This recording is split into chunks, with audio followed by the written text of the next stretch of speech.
تو بھائی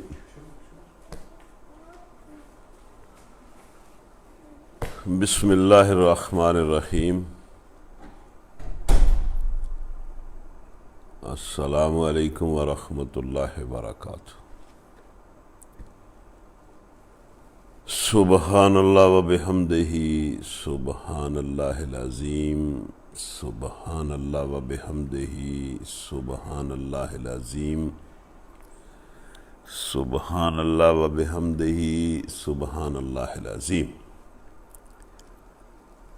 اللہم صلی علی محمد النبی الامی وعلی آلہ وصحبہ تسلیما کثیرا کثیرا۔ بسم اللہ توکلنا علی اللہ ولا حول ولا قوۃ الا باللہ۔ ربنا آتنا فی الدنیا حسنہ وفی الآخرۃ حسنہ وقنا عذاب النار۔ خواتین و حضرات، آپ کے لیے سلامتی کی دعائیں ہیں۔ اللہ تعالیٰ آپ سب کو ایمان کے ساتھ ہر طرح کی سلامتی اور عافیت نصیب کرے، اور دنیا اور آخرت میں اپنے فضل سے اور اپنی رحمت سے نوازے۔ تو آج ہمارا سبق سورہ یاسین اور سورہ الصافات ہے۔ سورہ یاسین مسلمانوں کے اندر بڑی معروف ہے، اور اسے لوگ اللہ کی طرف سے برکتیں حاصل کرنے کے لیے اور دعاؤں کی قبولیت کے لیے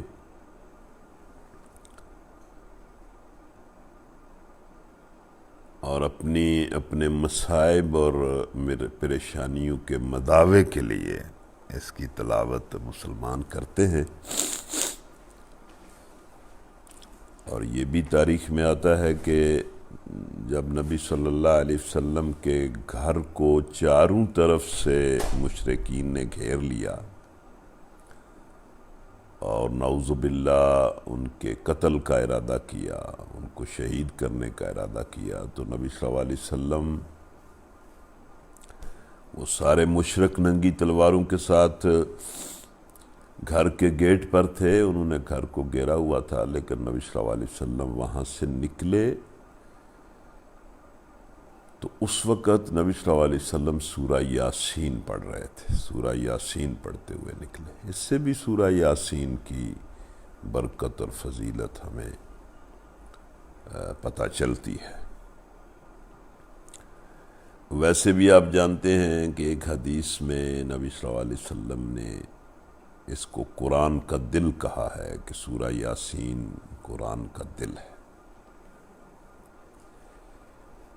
جس طرح سورہ فاتحہ کو کہا گیا ہے کہ یہ ام القرآن ہے، یعنی سورہ فاتحہ میں قرآن کا سارا خلاصہ ہے، تو سورہ یاسین کو قرآن کا دل کہا گیا ہے کہ جب کوئی بندہ اس کو پڑھتا ہے تو اس کے اثر سے اس کا دل دھڑکنا شروع ہو جاتا ہے، یا اس کا مطلب یہ ہے کہ اس کا دل جو ہے وہ اس پر بڑا اثر کرتی ہے یہ سورت، اور وہ اللہ کے سامنے خشیت کے ساتھ اور خوف کے ساتھ جھک جاتا ہے۔ پھر نبی صلی اللہ علیہ وسلم کی ایک اور حدیث ہے کہ بھائی اسے اپنے مرنے والوں پر پڑھا کرو۔ تو اس حدیث کا جو زیادہ عام معروف مفہوم ہے وہ تو یہ ہے کہ بھائی کسی مرنے والے کے سامنے سورہ یاسین کو پڑھو تاکہ اسے اللہ یاد آ جائے، اور وہ اللہ کو یاد کرے اور اس حال میں وہ اللہ کے ہاں پہنچے۔ دوسرا اس کا یہ بھی مطلب ہے، عام لوگ تو اس کا مطلب یہ لیتے ہیں کہ بھائی جب کوئی بندہ مرنے لگتا ہے تو اس کے سامنے سورہ یاسین پڑھی جائے تو اس کی جان آسانی سے نکل جاتی ہے۔ اس کا مطلب پتہ نہیں یہ ہے کہ نہیں،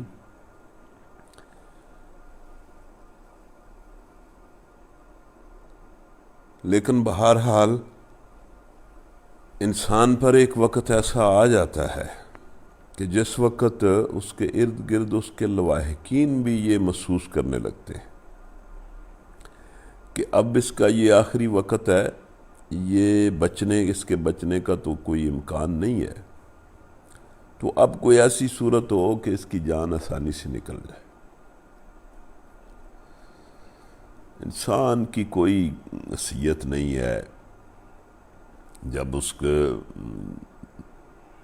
پر آخری وقت آتا ہے تو بعض اوقات تو خود مرنے والا جو ہے وہ بھی اپنے بارے میں یہ سوچنا شروع کر دیتا ہے کہ میں مر ہی جاؤں تو بہتر ہے،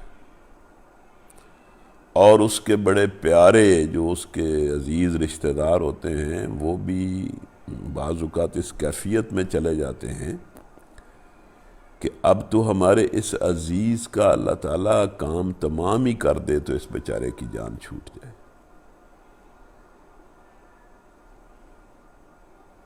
اور ایک لحاظ سے اس وقت حالت یہ ہوتی ہے کہ لوگ کہتے ہیں کہ بھئی سورہ یاسین پڑھو، اس کی جان نکل جائے اور ہماری جان چھوٹ جائے۔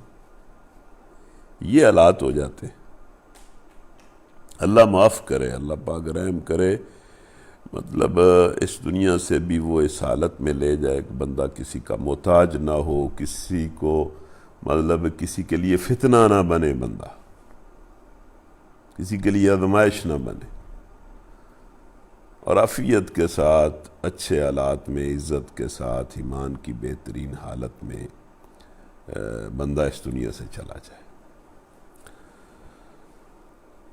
تو یہ نبی صلی اللہ علیہ وسلم نے بہرحال فرمایا کہ اسے اپنے مرنے والوں پر پڑھو، اور اس کا ایک اور مطلب بھی کسی تفسیر میں نے پڑھا تھا کہ اس کا یہ مطلب نہیں ہے کہ طبی طور پر جو لوگ مر رہے ہوتے ہیں ان پر پڑھو، بلکہ اس کا مطلب یہ ہے کہ وہ لوگ جو ایمان کے اعتبار سے، زندگی کے مقصد کے اعتبار سے، اللہ کی بندگی کے اعتبار سے اور اخلاق حسنہ کے اعتبار سے مر چکے ہیں، ان پر یہ سورہ یاسین پڑھو، شاید وہ زندہ ہو جائیں، انہیں ایمان نصیب ہو جائے۔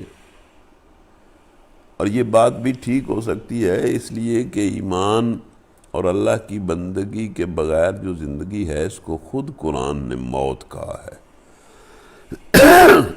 کہ یہ زندگی نہیں، موت ہے۔ تو بہرحال یہ سورہ یاسین ہمارا سبق ہے۔ اس کے بعد سورہ صافات ہے۔ تو یہ تو بہرحال میں ہر روز کہتا ہوں کہ بڑے دھیان سے، بڑے احترام سے، بڑے شوق سے قرآن کو پڑھیں اور سنیں۔ اعوذ باللہ من الشیطان الرجیم،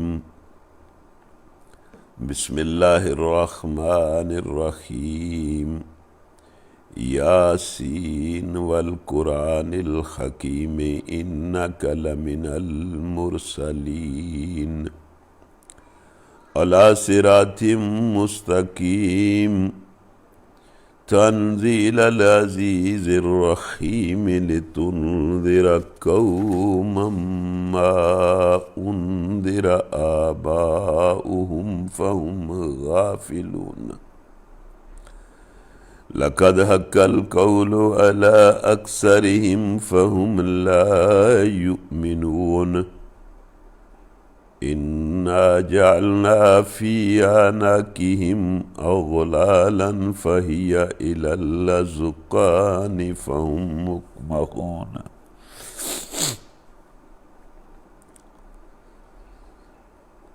وجعلنا من بین ایدیہم سدا ومن خلفہم سدا فاغشیناہم فہم لا یبصرون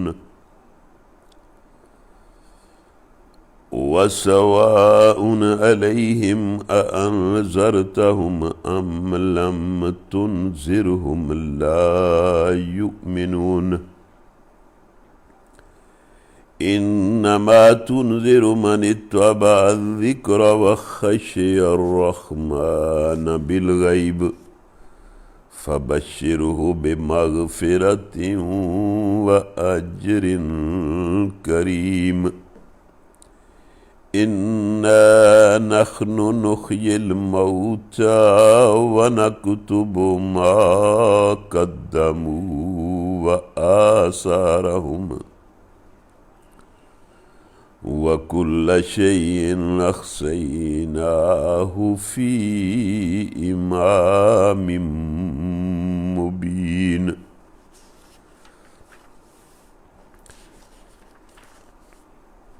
دیکھیں آپ بھی ذرا دھیان سے سورہ یاسین کو سنیں، ہو سکتا ہے آپ کا دل بھی دھڑکنے لگے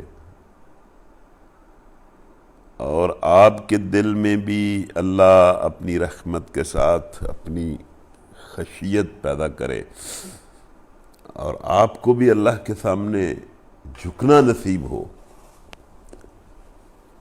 ظاہر ہے توجہ سے اگر آپ سنیں گے تو بعید نہیں کہ اللہ ہم پر اپنی رحمت فرما دے۔ یاسین قسم ہے قرآن حکیم کی کہ تم یقیناً رسولوں میں سے ہو۔ تو یہ یاسین کا جو لفظ ہے اس کا ایک مطلب اے انسان ہے اور دوسرا مطلب اس کا اے سید ہے، اے سردار۔ اور مفسرین کا خیال ہے کہ اس لفظ کے ساتھ نبی صلی اللہ علیہ وسلم کو پکارا گیا ہے اور کہا یہ گیا ہے کہ اے محمد صلی اللہ علیہ وسلم، اس قرآن کی قسم، اس قرآن کا ایک ایک لفظ، ایک ایک جملہ، ایک ایک پیراگراف، ایک ایک حکم، ایک ایک خبر، یہ اس بات پر گواہ ہے کہ تم رسولوں میں سے ہو۔ یعنی اگر کسی بندے نے تجھے جانچنا اور پرکھنا ہو تو خود تیری ذات میں بھی بڑی نشانیاں ہیں، لیکن جو کلام ہم تم پر نازل کر رہے ہیں یہ تیرے رسول ہونے پر گواہ ہے۔ ایسے کتنی زبردست بات کہی گئی۔ اب جن کے دل گناہوں سے سیاہ ہو چکے ہوں اور جو ضد کی تمام حدیں پھلان چکے ہوں، جن کے دماغوں پر عصبیتوں اور مفادات کے طے بے طے پردے ہوں، ان کو کون سمجھائے؟ ورنہ یہ بہت بڑی بات ہے جو اللہ نے فرمائی ہے کہ بھئی یہ قرآن اس پر گواہ ہے کہ محمد صلی اللہ علیہ وسلم میرے رسول ہیں، اور محمد صلی اللہ علیہ وسلم کی شخصیت گواہ ہے کہ وہ میرے رسول ہیں۔ علی صراط مستقیم،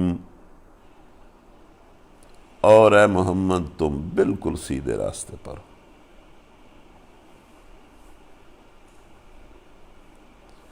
تنزیل العزیز الرحیم،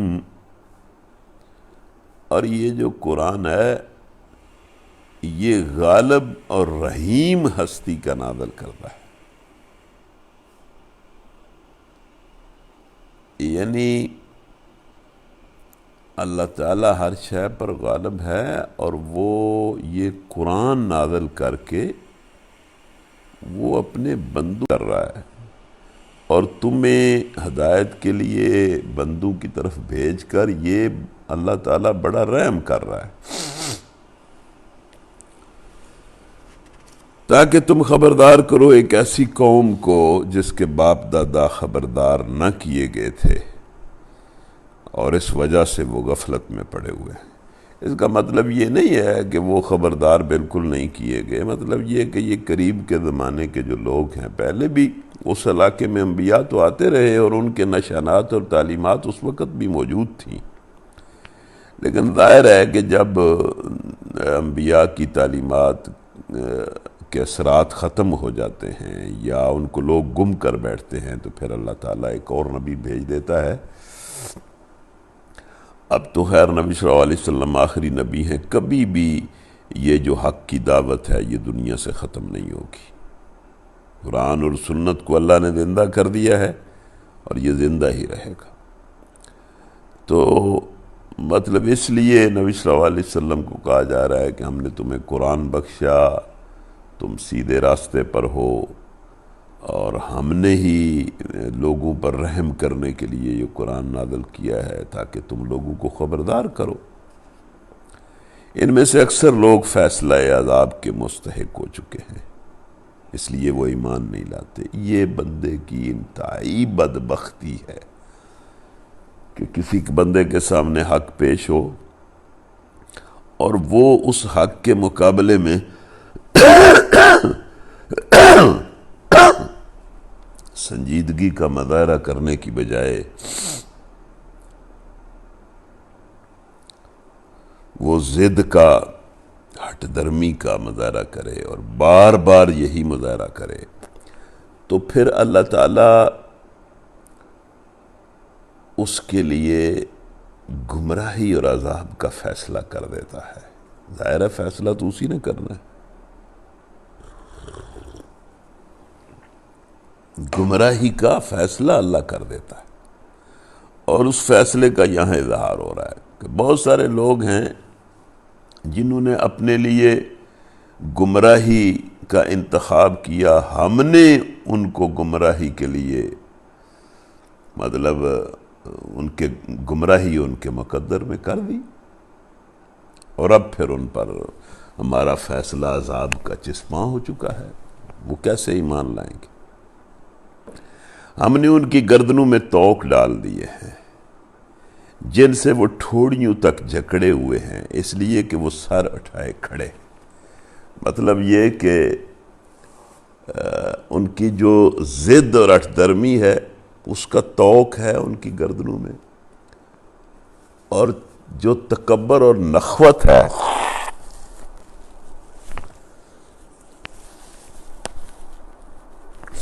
اس تکبر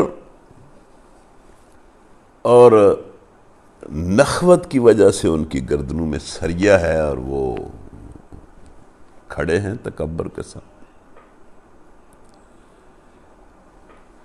ہم نے ایک دیوار ان کے آگے کھڑی کر دی ہے اور ایک دیوار ان کے پیچھے۔ مطلب یہ کہ نہ مستقبل کی طرف دیکھ کر کوئی سبق وہ لے رہے ہیں اور نہ ماضی سے وہ کوئی سبق لے رہے ہیں۔ یہی ہٹ درمی اور یہی توق جو ہے اس نے انہیں اندھا کر دیا ہے، نہ ماضی سے کوئی سبق لیتے ہیں، نہ مستقبل کا جو عذاب ان کے سامنے ہے اس سے ڈرتے ہیں۔ انہیں کچھ نہیں سوچتا۔ ظاہر ہے جب بندہ بالکل ہی اپنے آپ کو ضد کے حوالے کر دے تو اسے پھر کیا سوچتا ہے؟ ان کے لیے یکساں ہے، تم انہیں خبردار کرو یا نہ کرو، یہ نہ مانیں گے۔ اس کا مطلب یہ تو نہیں ہے کہ نبی صلی اللہ علیہ وسلم کو کوئی تبلیغ سے منع کر دیا گیا ہے۔ یہ تو اللہ ہی جانتا ہے نا کہ کس کے حق میں اس نے گمراہی لکھ دی ہے۔ باقی انبیاء تو ان کی تو تبلیغ عام ہوتی ہے اور آخری دم تک جاری رہتی ہے، اور ان کے مخاطبین میں سے اللہ جو ہے وہ مخاطبین کے ذہن اور عمل کے اعتبار سے فیصلے کرتا رہتا ہے۔ کچھ لوگوں پر، بدبختوں پر اللہ کا فیصلہ عذاب چسپاں ہو جاتا ہے، اور کچھ جو ہیں وہ انہی میں سے نکل آتے ہیں۔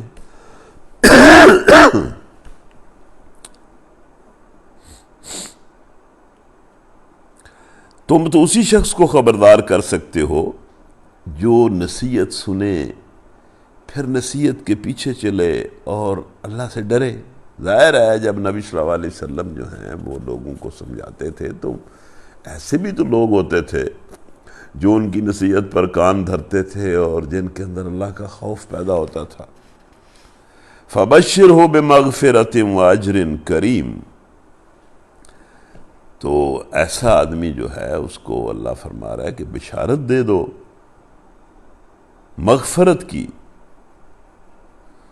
اور بہت عزت والے اجر کی۔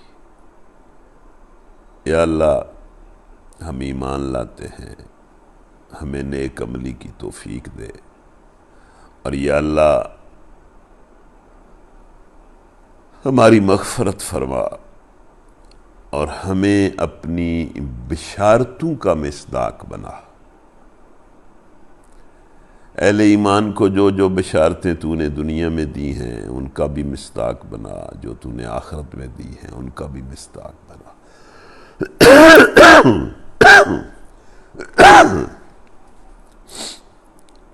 انا نحن نحیی الموتى ونکتب ما قدموا وآثارهم وکل شیء احصیناہ فی امام مبین۔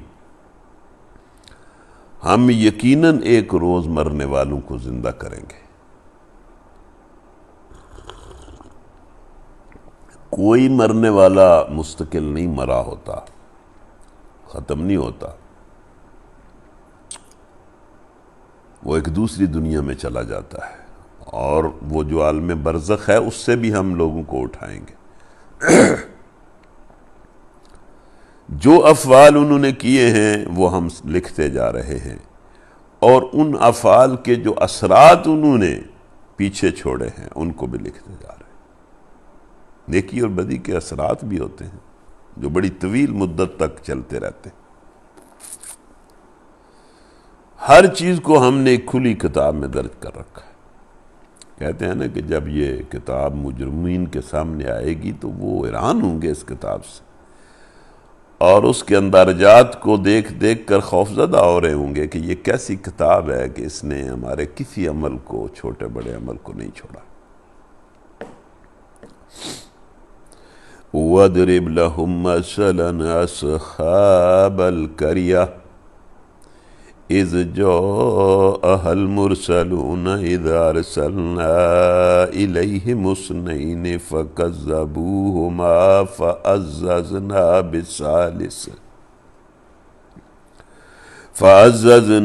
بِثَالِثٍ فَقَالُوا إِنَّا إِلَيْكُمْ مُرْسَلُونَ قَالُوا مَا أَنْتُمْ إِلَّا بَشَرٌ مِثْلُنَا وَمَا أَنزَلَ الرَّحْمَنُ مِنْ شَيْءٍ إِنْ أَنْتُمْ إِلَّا تَكْذِبُونَ قَالُوا رَبُّنَا يَعْلَمُ إِنَّا إِلَيْكُمْ لَمُرْسَلُونَ وَمَا عَلَيْنَا إِلَّا الْبَلَاغُ الْمُبِينُ قَالُوا إِنَّا تَطَيَّرْنَا بِكُمْ لَئِن لَّمْ تَنْتَهُوا لَنَرْجُمَنَّكُمْ وَلَيَمَسَّنَّكُمْ مِنَّا عَذَابٌ أَلِيمٌ قَالُوا طَائِرُكُمْ مَعَكُمْ أَئِن ذُكِّرْتُمْ بَلْ أَنْتُمْ قَوْمٌ مُسْرِفُونَ وَجَاءَ مِنْ أَقْصَى الْمَدِينَةِ رَجُلٌ يَسْعَىٰ قَالَ يَا قَوْمِ اتَّبِعُوا الْمُرْسَلِينَ اتَّبِعُوا مَن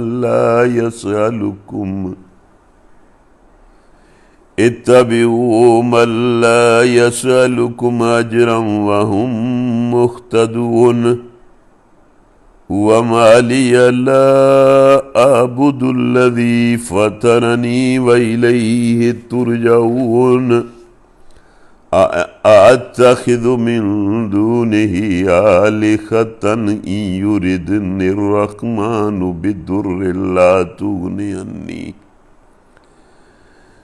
لا تغن عني شفاعتهم شيئا ولا ينقذون إني إذا لفي ضلال مبين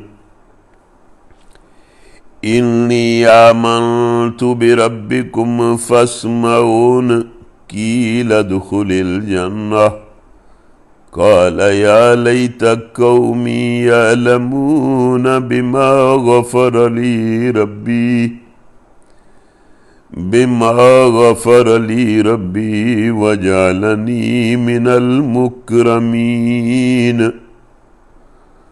وما انزلنا على قومه من بعده من جند من السماء وما كنا منزلين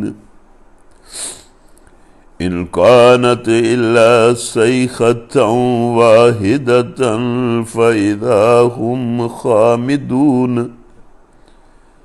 يا حسرة على العباد ما يأتيهم من رسول إلا كانوا به يستهزئون ألم يروا كما خلقنا قبلهم من القرون أنهم إليهم لا يرجعون وَإِن كُلٌّ لَّمَّا جَمِيعٌ لَّدَيْنَا مُحْضَرُونَ۔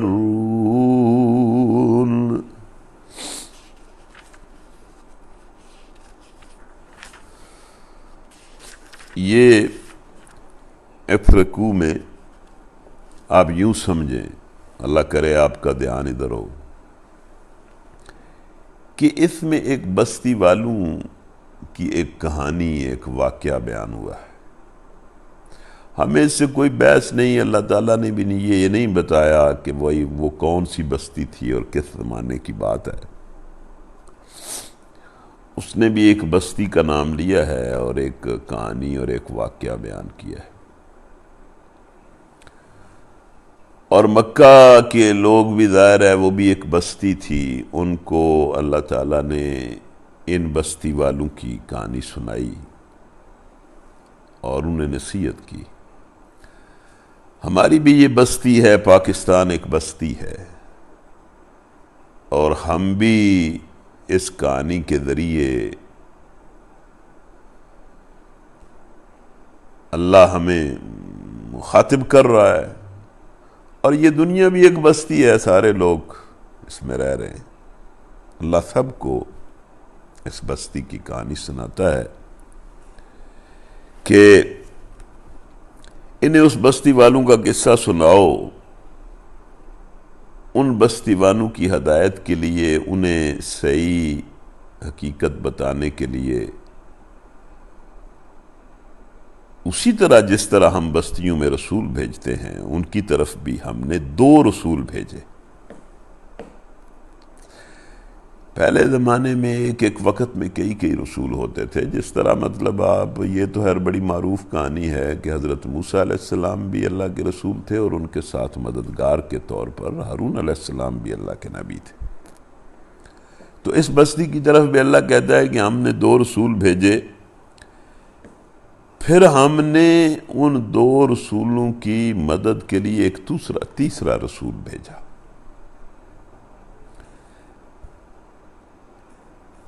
لیکن ان بستی والوں نے ان رسولوں کا انکار کیا اور کہا کہ تم ہم جیسے ہی ہو، تم یہ جو کہتے ہو کہ ہم اللہ کے رسول ہیں تو تم جھوٹ بولتے ہو۔ انہوں نے کہا کہ ہمارا رب جانتا ہے کہ ہم تمہاری طرف اللہ کے رسول ہیں اور اللہ کا پیغام لے کر آئے ہیں، اب اس کے سوا ہمارا کوئی فرض بھی نہیں ہے، ہم نے تو اللہ کا پیغام ہی تمہیں دینا ہے۔ اور ہر نبی کے ذمہ یہی ہوتا ہے کہ وہ صاف صاف پیغام پہنچا دے۔ تو انہوں نے کہا کہ ہم پر پیغام پہنچانے کے سوا ذمہ داری بھی کوئی نہیں ہے۔ بستی والے کہنے لگے کہ تم تو ہمارے لیے فعل بد ہو، مطلب یہ کہ پتہ نہیں ہمارے بتوں کی مار تم پر پڑ گئی ہے، تم ہمارے لیے منحوس ہو، یا جس طرح انبیاء کے بارے میں لوگ سمجھتے ہیں کہ جو حق لے کر ہم یہ آئے ہیں، اگر ہم مان لیں گے تو ہمارا یہ سارا کاروبار، یہ سارا مفادات ہمارے ختم ہو جائیں گے۔ مکے کے لوگ بھی کہتے تھے کہ ہم اگر محمد صلی اللہ علیہ وسلم کی بات مان لیں تو ہم تو اچک لیے جائیں گے اور ہماری کوئی حیثیت ہی نہیں رہے گی۔ انہوں نے کہا کہ تم تو ہمارے لیے فعل بد ہو۔ انہوں نے کہا تمہاری فعل بد اور ہر کسی کی فعل بد اس کے ساتھ لٹکی ہوئی ہے، اس کے گلے کا ہار ہے، یعنی ہر کسی کی بدبختی اور ہر کسی کی خوش قسمتی اس کی اپنی ذات کے ساتھ متعلق ہے۔ اس کا عقیدہ، اس کے عقائد اور نظریات اور اس کے اعمال اس کے لیے فعال ہیں۔ جس طرح سورہ بنی اسرائیل میں آتا ہے نا کہ ہر کسی کی جو مطلب فعال ہے اس کے گلے کا ہار ہے، اس کے گلے میں لٹکی ہوئی ہے۔ وَكُلُّ إِنسَانٍ أَلْزَمْنَاهُ طَائِرَهُ فِي عُنُقِهِ، ہر شخص کا پروانہ خیر و شر ہم نے اس کی گردن میں لٹکا دیا ہے۔ اس کی سعادت بھی اسی کے ساتھ وابستہ ہے اور اس کی شقاوت بھی اسی کے ساتھ وابستہ ہے، اس کی خوش قسمتی بھی اسی کے ساتھ وابستہ ہے، اس کی بدقسمتی بھی اسی کے ساتھ وابستہ ہے، اس کا خیر بھی اسی کے ساتھ وابستہ ہے، اس کا شر بھی اسی کے ساتھ وابستہ ہے۔ وہ جس طرح مصر کے معروف مجاہد حسن البنا نے کہا تھا کہ لوگوں تم سعادت کو باہر تلاش کرتے پھرتے ہو، تمہاری سعادت تو تمہارے اندر ہے، یعنی جس نے سعید بننا ہے اس نے خود ہی سعید بننا ہے، جس نے شقی بننا ہے اس نے خود ہی شقی بننا ہے۔ یہ بہت بڑی بات ہے۔ تو اللہ کے نبیوں نے کہا کہ تمہاری فعل بد تو تمہارے ساتھ ہے۔ اصل بات یہ ہے کہ تم بہت ہی حد سے گزرنے والے لوگ ہو۔ مطلب ہے یہ کہ ہم تمہیں پوری بات سمجھا رہے ہیں لیکن تم کسی دلیل کی بنا پر نہیں بلکہ مطلب ضد کی بنیاد پر حد کراس کر گئے۔ اتنے میں قرآن کہتا ہے کہ شہر کے دوسرے کنارے سے ایک بندہ دوڑتا ہوا آیا۔ اس نے کہا کہ اے میری قوم کے لوگوں، رسولوں کی بات مان لو، ان کی پیروی اختیار کرو۔ کوئی ایسا ماحول لگتا ہے کہ بھئی پوری قوم، اس بستی کے سارے لوگ جمع تھے، رسول ان سے بات کر رہے تھے اور وہ اٹھ اٹھ کر انکار کر رہے تھے اور گلے کو پڑ رہے تھے، اور ایک بندہ آیا، اس نے کہا رسولوں کی پیروی کرو۔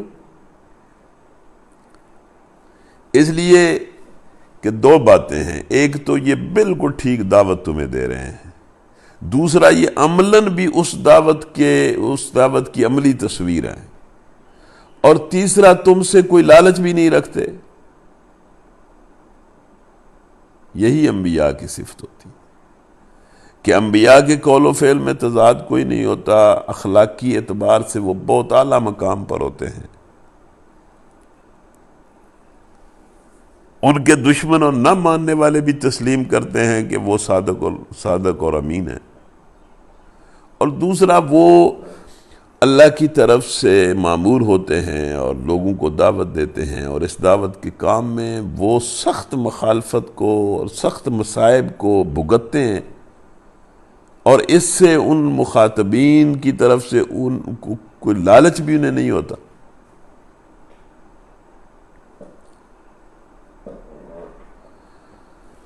تو اس نے کہا کہ ان انبیاء کی بات مانو، اور ساتھ ہی اس نے اپنے ایمان کا اعلان کر دیا کہ میں تو ایمان لاتا ہوں اس اللہ پر جس نے مجھے پیدا کیا ہے، میں کیوں نہ اس پر ایمان لاؤں، میں اسے ہی وحدہ لا شریک معبود سمجھتا ہوں۔ قوم شرک میں مبتلا تھی، بتوں کو پوجتی تھی یا جو بھی اس نے اللہ کی نافرمانیاں کرتی تھی، اس نے کہا میں تو ایک اللہ کو مانتا ہوں، اور میں کیوں نہ مانوں جس نے مجھے پیدا کیا ہے اور جس کی طرف میں نے پلٹ کر جانا ہے۔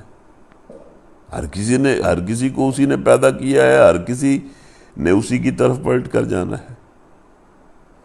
کیا میں اس کو چھوڑ کر کسی ایسے کو معبود بنا لوں جس نے نہ مجھے پیدا کیا ہے اور نہ میرے نفع نقصان پر کوئی اسے اختیار حاصل ہے؟ تو یہ تو سری گمراہی ہوگی. تو میں تو ایمان لاتا ہوں. تم بھی میری بات سنو اور میری بات مان لو. ایمان لے آؤ انبیاء پر، رسولوں پر. ان لوگوں کو، وہ بستی کو جو لوگ تھے، ان لوگوں کو اس شخص پر بڑا غصہ آیا اور انہوں نے اس کو قتل کر دیا.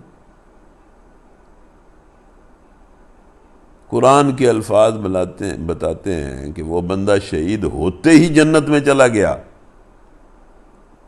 اور مرنے کے بعد جو کچھ اسے نظر آیا، اللہ نے جو کچھ اسے دکھایا،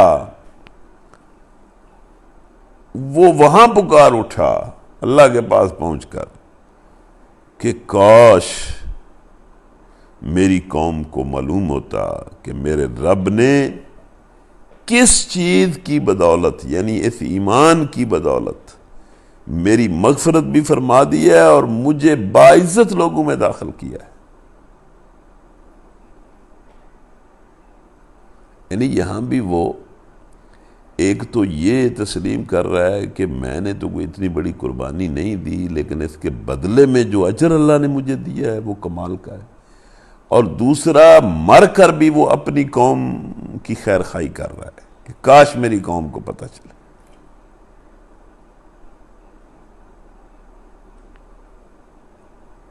پھر کیا ہوتا ہے؟ اس کے بعد ایک ہی دھماکے میں اس بستی کو تباہ کر دیا جاتا ہے. اور اللہ کہتا ہے کہ ہمیں جب کسی کو ہم نے تباہ کرنا ہو تو کوئی لشکر بھیجنے کی ہمیں ضرورت نہیں ہوتی. وہ جو حق کی مخالفت میں ان کا جوش تھا اور وہ حق کی مخالفت میں جو شعلہ آگ کا بنے ہوئے تھے، ہمارے ایک ہی دھماکے نے انہیں بجھا کر رکھ دیا اور ساری بستی کو تباہ کر دیا. تو یہ اللہ تعالیٰ مکہ والوں کو بھی سمجھا رہا ہے اور ہر کسی کو بھی سمجھا رہا ہے. یا اللہ، ہم دعا کرتے ہیں کہ اس بندے کی طرح ہمیں حق کا اعلان کرنے کی توفیق دے، اور ہمیں محمد صلی اللہ علیہ وسلم کے اتباع کی توفیق دے، اور ہماری مغفرت فرما دے اور ہمیں جنت میں داخل کر دے. وَآيَةٌ لَكُمُ الْأَرْضُ الْمَيْتَةُ أَحْيَيْنَاهَا وَأَخْرَجْنَا مِنْهَا حَبًّا فَمِنْهُ يَأْكُلُونَ وَجَعَلْنَا فِيهَا جَنَّاتٍ مِّن نَخِيلٍ وَأَعْنَابٍ وَفَجَّرْنَا فِيهَا مِنَ الْعُيُونِ لِيَأْكُلُوا مِن ثَمَرِهِ وَمَا عَمِلَتْهُ أَيْدِيهِمْ أَفَلَا يَشْكُرُونَ سبحان الذي خلق الازواج كلها مما تنبت الارض ومن انفسهم ومما لا يعلمون وآية لهم الليل نسلخ منه النهار فإذا هم مظلمون والشمس تجري لمستقر لها ذلك تقدير العزيز العليم وَالْقَمَرَ قَدَّرْنَاهُ مَنَازِلَ حَتَّى عَادَ كَالْعُرْجُونِ الْقَدِيمِ لَا الشَّمْسُ يَنبَغِي لَهَا أَن تُدْرِكَ الْقَمَرَ وَلَا اللَّيْلُ سَابِقُ النَّهَارِ. یہ بہت بڑا نظام ہے جس کو اللہ چلا رہا ہے. محیر العقول نظام،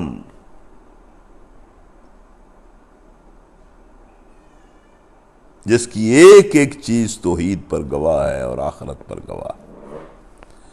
وَكُلٌّ فِي فَلَكٍ يَسْبَحُونَ وَآيَةٌ لَهُمْ أَنَّا حَمَلْنَا ذُرِّيَّتَهُمْ فِي الْفُلْكِ الْمَشْحُونِ وَخَلَقْنَا لَهُم مِّن مِّثْلِهِ مَا يَرْكَبُونَ وَإِن نَّشَأْ نُغْرِقْهُمْ فَلَا صَرِيخَ لَهُمْ وَلَا هُمْ يُنقَذُونَ إلا رحمة منا ومتاعا إلى حين وإذا قيل لهم اتقوا ما بين أيديكم وما خلفكم لعلكم ترحمون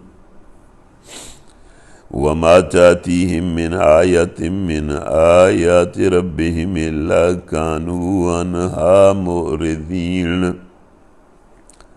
وإذا قيل لهم أنفقوا مما رزقكم الله قال الذين كفروا للذين آمنوا أنطعم من لو يشاء الله أطعمه إن أنتم إلا في ضلال مبين ويقولون متى هذا الوعد إن كنتم صادقين ما ينظرون إلا صيحة واحدة تأخذهم وهم يخصمون فلا يستطيعون توصية ولا إلى أهلهم يرجعون۔ ویسے یہ بات تو ٹھیک ہے کہ اللہ تعالیٰ بار بار یہ سارے کائنات کی طرف توجہ دلاتا ہے اور محسوس ہوتا ہے کہ یہ مضمون کا بہت زیادہ تکرار ہے، لیکن ہر دفعہ نئے انداز سے اللہ تعالیٰ بات کرتا ہے۔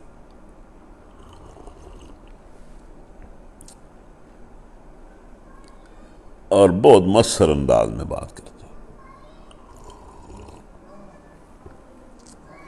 او بھائی، انبیاء کی بات کو پہچاننے کے لیے کتنی نشانیاں ہم نے تمہارے ارد گرد پھیلائی ہوئی ہیں، ہوش کرو۔ یہ بے جان زمین بھی ایک نشانی ہے، اس میں سے ہم اس کو زندگی دیتے ہیں اور غلہ نکالتے ہیں جسے تم کھاتے ہو۔ ہم نے اس میں کھجوروں اور انگوروں کے باغ پیدا کیے اور اس کے اندر سے چشمے نکالے۔ یہ سب کچھ لوگوں کا پیدا کیا ہوا نہیں ہے، پھر لوگوں کے رزق اور ان کی زندگی کو چلانے کا اتنا بڑا جو نظام ہے، اس پر وہ شکر ادا نہیں کرتے پیدا کرنے والے کا، اس کو مانتے نہیں۔ پاک ہے وہ ذات جس نے پھر جملہ اقسام کے جوڑے پیدا کیے، خواہ وہ زمین کی نباتات میں سے ہوں، خود ان کی جنس میں سے ہوں، یا ان اشیاء میں سے ہوں جن کو یہ جان، یعنی اللہ تعالیٰ نے یہ جو زوج کا نظام ہے، تزویج کا نظام، یہ کمال کا نظام بنایا ہے۔ انسان بھی تزویج کے اس نظام میں ہے، نباتات پودے بھی زوج کے نظام میں ہیں، اور باقی بے جان مخلوقات جن کا ہمیں ادراک نہیں ہے ان میں بھی ایک تزویج ہے۔ یہ منفی اور مثبت کا عجیب اللہ تعالیٰ نے نظام بنایا۔ پھر ان کے لیے رات بھی ایک نشانی ہے، ہم اس کے اوپر سے دن ہٹا دیتے ہیں تو ان پر اندھیرا چھا جاتا ہے، اور سورج بھی نشانی ہے، وہ اپنے ٹھکانے کی طرف چلا جا رہا ہے۔ یہ سارا نظام، یہ دیکھیں، ذالک تقدیر العزیز العلیم، یہ زبردست علیم ہستی کا باندھا ہوا ایک نظام ہے، ایک حساب ہے، اور ہر چیز اپنے مقرر کردہ، اللہ کے مقرر کردہ ضابطے کے مطابق چل رہی ہے۔ ذرا بھر بھی اس سے انحراف نہیں کرتی کوئی چیز، اور چاند اس کے لیے ہم نے منزلیں مقرر کر دی ہیں، یہاں تک کہ ان سے گزرتا ہوا وہ پھر کھجور کی سوکھی شاخ کی طرح ہو جاتا ہے۔ نہ سورج کے بس میں ہے کہ وہ چاند کو پکڑ لے، نہ رات دن کے آگے جا سکتی، اپنی ترتیب سے پورا نظام چل رہا ہے، سب اپنے اپنے دائرے اور فلک میں تیر رہے ہیں۔ پھر تاریخ میں ان کے لیے نشانی ہے کہ ہم نے ان کی نسل کو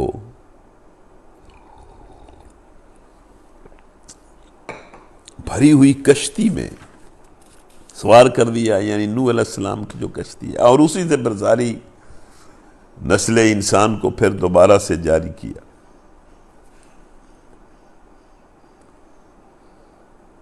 بس ہماری رحمت یہ ہے کہ ایک وقت خاص تک زندگی سے متمتع ہونے کا ہم نے تمہیں موقع دیا ہوا ہے۔ بھائی سن لیں کہ یہ زندگی ایک خاص وقت تک ہے بس، اور یہ ہم روز دیکھتے ہیں۔ اور اس زندگی سے فائدہ اٹھانا ہے، اس میں رہنا ہے، اور یہ آزمائش ہے، اور اس میں اللہ کی بندگی کرنی ہے۔ ان لوگوں سے جب کہا جاتا ہے کہ بچو اس انجام سے جو تمہارے آگے آ رہا ہے، مطلب وہ جو آگے تمہارا نتیجہ نکلنا ہے تمہارے عقائد اور اعمال کی بنیاد پر، وہ تمہارے سامنے ہے۔ اور پیچھے بہت ساری قومیں جو ہیں وہ اس دنیا میں بھی تباہ ہوئی ہیں، ان سے سبق لو۔ لیکن اللہ فرماتا ہے کہ یہ سنتے ہیں اور سنی انسنی کر دیتے ہیں۔ ان کے رب کے سامنے جب بھی کوئی آیت آتی ہے یہ اس آیت کی طرف دھیان ہی نہیں کرتے، اور جب ان سے ہم کہتے ہیں کہ اللہ نے جو رزق تمہیں دیا ہے اس میں سے کچھ اللہ کی راہ میں خرچو، غریب مسکین لوگوں کو دو، تو جنہوں نے کفر کیا ہے وہ ایمان لانے والوں سے کہتے ہیں کیا ہم ان کو کھلائیں جنہیں اگر اللہ چاہتا تو خود ہی کھلا لیتا؟ او بھائی اللہ نے ان کو محروم کیا ہے تمہاری آزمائش کے لیے، اور تمہیں دیا ہے تمہاری آزمائش کے لیے، تو اللہ کے حکم کے مطابق ان پر خرچ ہو جن کو نہیں دیا گیا۔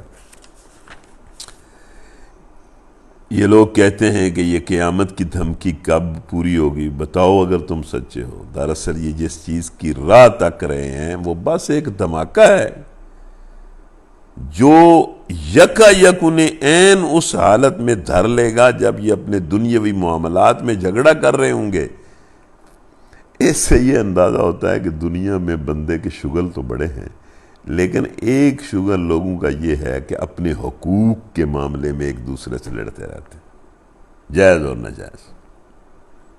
یہ بھی ایک بہت بڑا موضوع ہے انسانوں کی زندگیوں میں، بھائیوں میں بھی یہ موضوع چلتا ہے، برادریوں میں بھی چلتا ہے، لیڈروں میں بھی چلتا ہے کہ حقوق کے لیے یہ میرا ہے، یہ میرا ہے، یہ میرا ہے۔ اور اس وقت یہ وصیت تک نہ کر سکیں گے، نہ اپنے گھروں کو پڑھ سکیں گے۔ جب وہ آئے گی قیامت تو یہ تو جن جھگڑوں میں پڑے ہوئے ہوں گے انہی میں ہوں گے، اور کوئی مطلب یہ جب وہ قیامت آئے گی کہ جو کچھ انہوں نے کمایا ہوگا اس کے بارے میں کوئی وصیت بھی نہیں کر سکیں گے،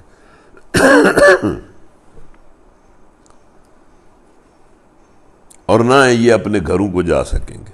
یہ حدیث میں آتا ہے کہ نبی صلی اللہ علیہ وسلم نے فرمایا کہ لوگ راستوں پر چل رہے ہوں گے، بازاروں میں خرید و فروخت کر رہے ہوں گے، اپنی مجلسوں میں بیٹھے باتیں کر رہے ہوں گے، ایسے میں یکا یک سور پھونکا جائے گا۔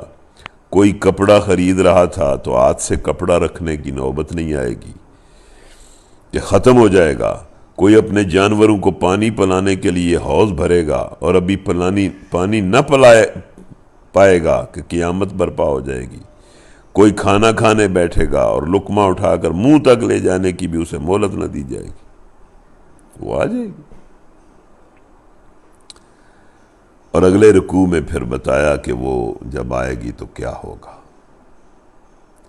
یہ ویسے اگر یوں کہا جائے، پتہ نہیں آپ سن رہے ہیں کہ سو رہے ہیں کہ کیا کر رہے ہیں، اب مجھے تو کوئی پتہ نہیں۔ اس آن لائن کا یہ بھی تو ایک مسئلہ ہوتا ہے۔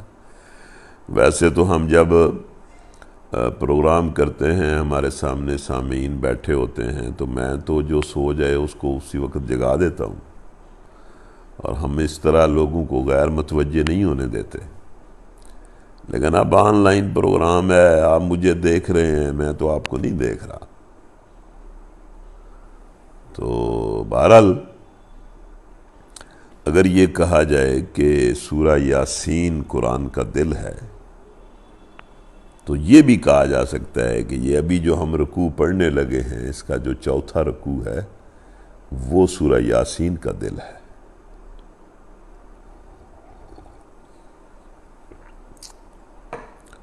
وَنُفِخَ فِي الصُّورِ فَإِذَا هُم مِّنَ الْأَجْدَاثِ إِلَىٰ رَبِّهِمْ يَنسِلُونَ قَالُوا يَا وَيْلَنَا مَن بَعَثَنَا مِن مَّرْقَدِنَا هَٰذَا مَا وَعَدَ الرَّحْمَٰنُ وَصَدَقَ الْمُرْسَلُونَ إِن كَانَتْ إِلَّا صَيْحَةً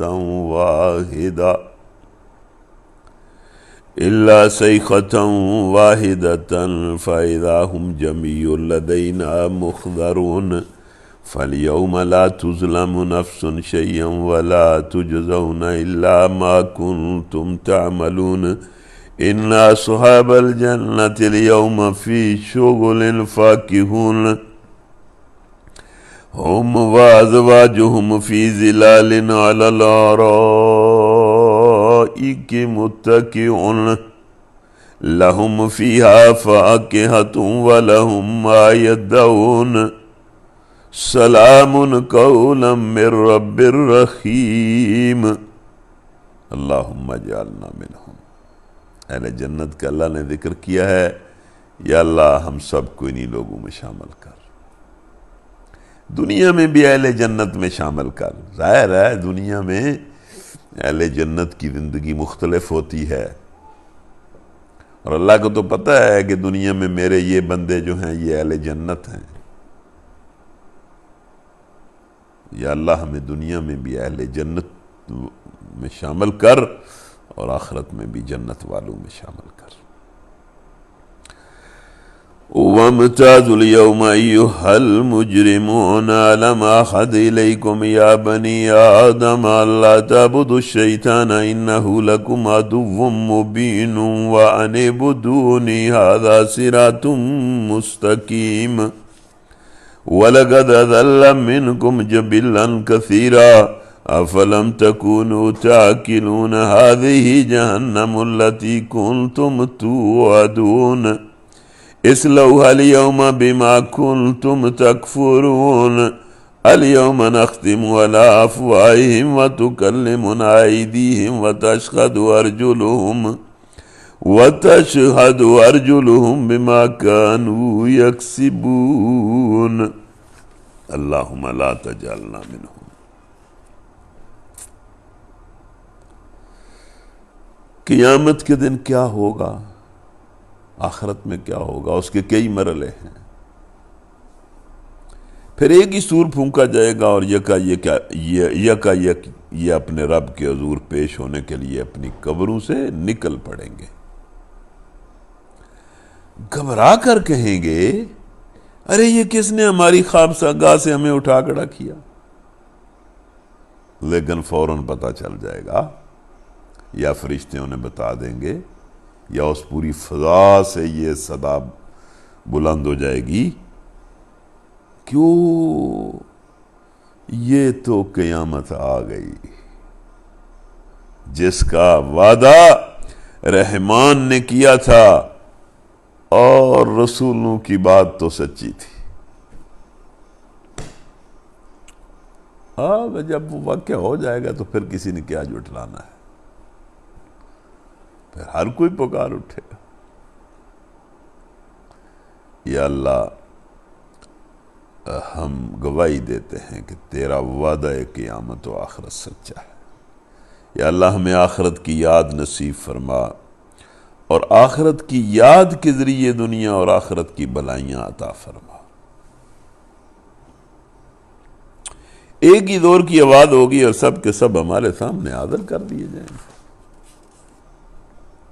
اور اللہ کہے گا کہ کیوں گھبرا گئے ہو، کیوں تمہارے پسینے چھوٹ گئے ہیں، کیوں تم کانپ رہے ہو، کیوں لرز رہے ہو؟ آج ہی تو وہاں پہنچے ہو کہ جہاں کسی پر ذرا بھر بھی ظلم نہیں ہوگا۔ جو دنیا میں نے تمہارے لیے بنائی تھی، جس میں تمہیں عبادت اور خلافت کے لیے بھیجا تھا، تم نے اس دنیا میں ایک دوسرے پر بڑے ظلم ڈھائے ہیں، لیکن یہاں کسی پر ذرا بھر بھی ظلم نہیں ہوگا۔ ہاں میری بات سنو کہ ہر کوئی اپنے عمل کا بدلہ پا لے گا۔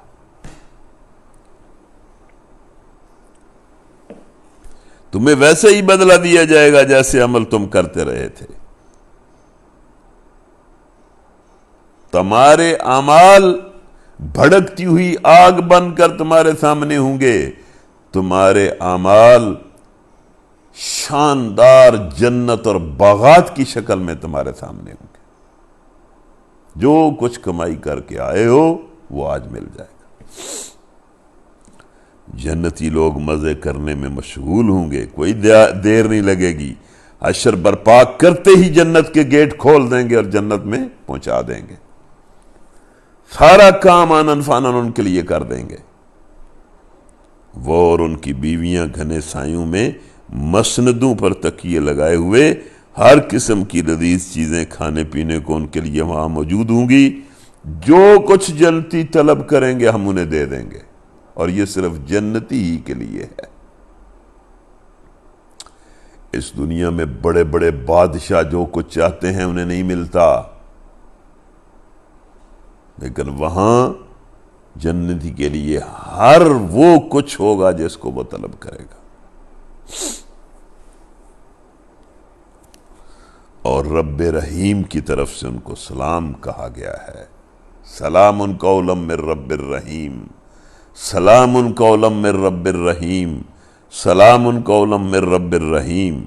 مطلب یہ کہ اللہ تعالیٰ کی طرف سے ان کو سلامتی کہی گئی ہے کہ تمہارے لیے سلامتی ہی سلامتی ہے. کوئی خطرہ، کوئی خوف، کوئی رنج، کوئی غم، کوئی تکلیف، کوئی فتنہ، کوئی مظلومیت، کوئی کسی کا غلبہ، روب، کچھ نہیں ہے. سلامتی ہی سلامتی ہے.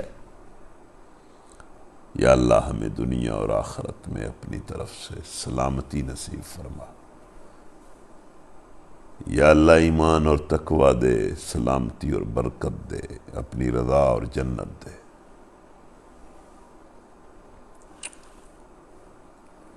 اور اے مجرموں، آج تم چھٹ کر الگ ہو جاؤ. آدم کے بچوں، کیا میں نے تم کو ہدایت نہیں کی تھی کہ شیطان کی بندگی نہ کرنا؟ مطلب شیطان کی بندگی کا مطلب اس کے لیے نماز روزہ رکھنا تو نہیں ہے، نماز پڑھنا اور روزہ رکھنا تو نہیں ہے. بھائی میری نافرمانی نہ کرنا، اس کے کہے پر نہ چلنا، اس کی اطاعت نہ کرنا.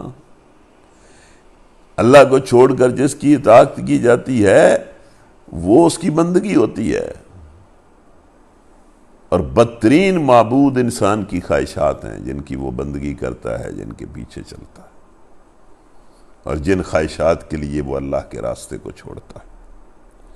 وہ تمہارا کھلا دشمن ہے، اور میں نے تمہیں کہا تھا کہ میری بندگی کرو، یہ سیدھا راستہ ہے. مگر اس کے باوجود اللہ فرمائے گا کہ اس شیطان نے تم میں سے ایک گروہ کثیر کو گمراہ کر دیا.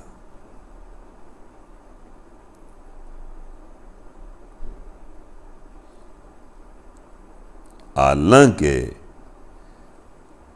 سب کچھ کو چھوڑ بھی دیں تو افلم تکونوا تعقلون، ہم نے تمہیں عقل نہیں دی تھی.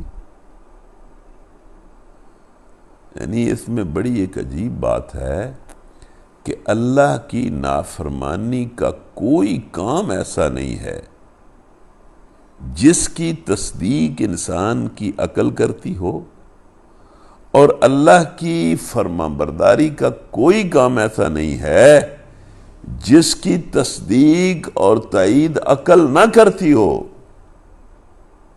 اللہ کا ہر حکم عقل کے مطابق ہے، اور اللہ کی ہر نافرمانی عقل کے خلاف ہے.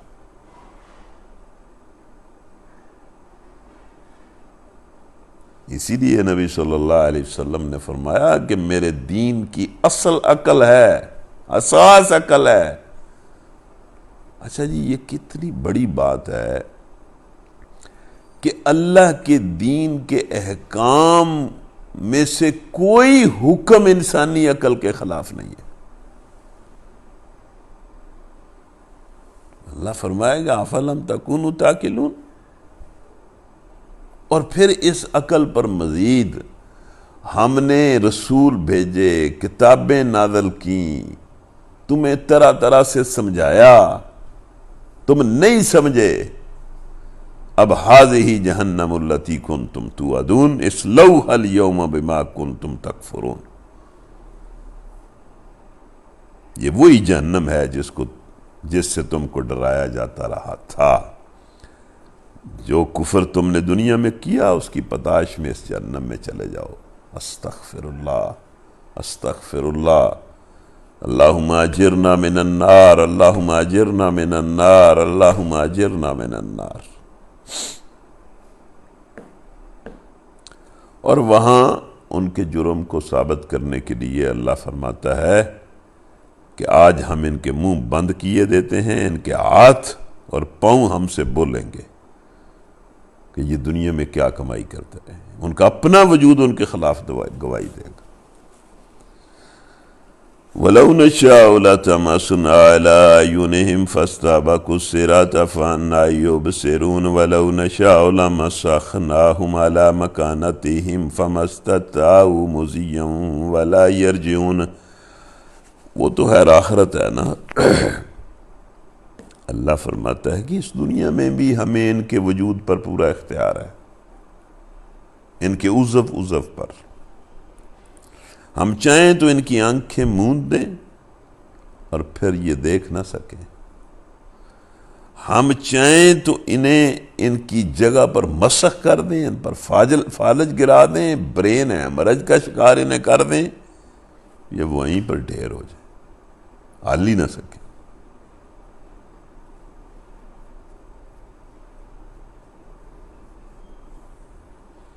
اللہ فرماتا ہے قیامت تو خیر دور کی چیز تمہیں نظر آتی ہے نا، مگر ذرا ہوش کرو کہ خود اس دنیا میں جس کی زندگی پر تم پھولے ہوئے ہو، تم کس طرح اللہ کے دست قدرت میں بے بس ہو۔ یہ آنکھیں جن کی بنائی کے طفیل تم اپنی دنیا کے سارے کام چلا رہے ہو، اللہ کے ایک اشارے سے اندھی ہو سکتی ہیں۔ یہ ٹانگیں جن کے بل پر تم یہ ساری دوڑ دھوپ دکھا رہے ہو، اللہ کے ایک حکم سے ان پر اچانک فالج گر سکتا ہے۔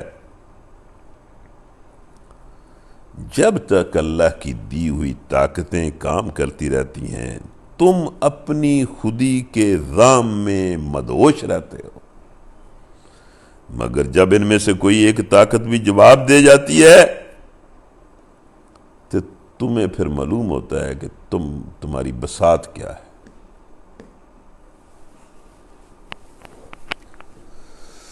وَمَن نُّعَمِّرْهُ نُنَكِّسْهُ فِي الْخَلْقِ أَفَلَا يَعْقِلُونَ وَمَا عَلَّمْنَاهُ الشِّعْرَ وَمَا يَنبَغِي لَهُ إِنْ هُوَ إِلَّا ذِكْرٌ وَقُرْآنٌ مُّبِينٌ لِيُنذِرَ مَن كَانَ حَيًّا وَيَحِقَّ الْقَوْلُ عَلَى الْكَافِرِينَ أَوَلَمْ يَرَوْا أَنَّا خَلَقْنَا لَهُم مِّمَّا عَمِلَتْ أَيْدِينَا أَنْعَامًا فَهُمْ لَهَا مَالِكُونَ وَذَلَّلْنَاهَا لَهُمْ فَمِنْهَا رَكُوبُهُمْ وَمِنْهَا يَأْكُلُونَ وَلَهُمْ فِيهَا مَنَافِعُ وَمَشَارِبُ أَفَلَا يَشْكُرُونَ وَاتَّخَذُوا مِن دُونِ اللَّهِ آلِهَةً لَعَلَّهُمْ يُنصَرُونَ لَا يَسْتَطِيعُونَ نَصْرَهُمْ وَهُمْ لَهُمْ جُندٌ مُّحْضَرُونَ فَلَا يَحْزُنْكَ قَوْلُهُمْ إِنَّا نَعْلَمُ مَا يُسِرُّونَ وَمَا يُعْلِنُونَ أَوَلَمْ يَرَ الْإِنسَانُ أَنَّا خَلَقْنَاهُ مِن نُّطْفَةٍ فَإِذَا هُوَ خَصِيمٌ مُّبِينٌ وَضَرَبَ لَنَا مَثَلًا وَنَسِيَ خَلْقَهُ قَالَ مَن يُحْيِي الْعِظَامَ وَهِيَ رَمِيمٌ قُلْ يُحْيِيهَا الَّذِي أَنشَأَهَا أَوَّلَ مَرَّةٍ وَهُوَ بِكُلِّ خَلْقٍ عَلِيمٌ الَّذِي جَعَلَ لَكُم مِّنَ الشَّجَرِ الْأَخْضَرِ نَارًا فَإِذَا أَنتُم مِّنْهُ تُوقِدُونَ أَوَلَيْسَ الَّذِي خَلَقَ السَّمَاوَاتِ وَالْأَرْضَ بِقَادِرٍ عَلَىٰ أَن يَخْلُقَ مِثْلَهُم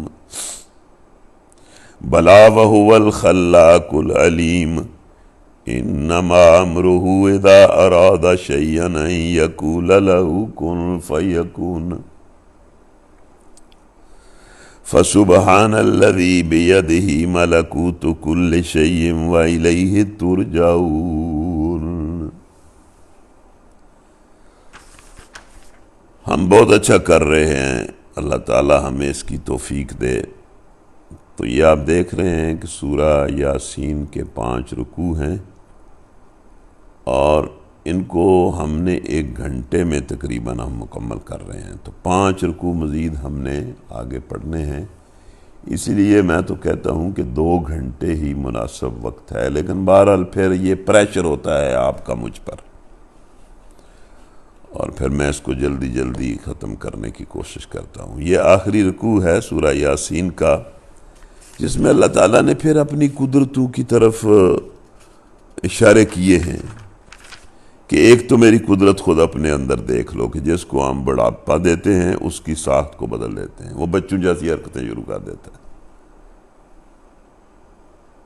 کھانا بھی اس کو کھلانا پڑتا ہے، اٹھا کر اسے کچھ چلانا بھی پڑتا ہے، اور وہ رفع حاجت بھی بستر پر کر دیتا ہے، اس کی حالت کو بالکل بدل دیتے ہیں۔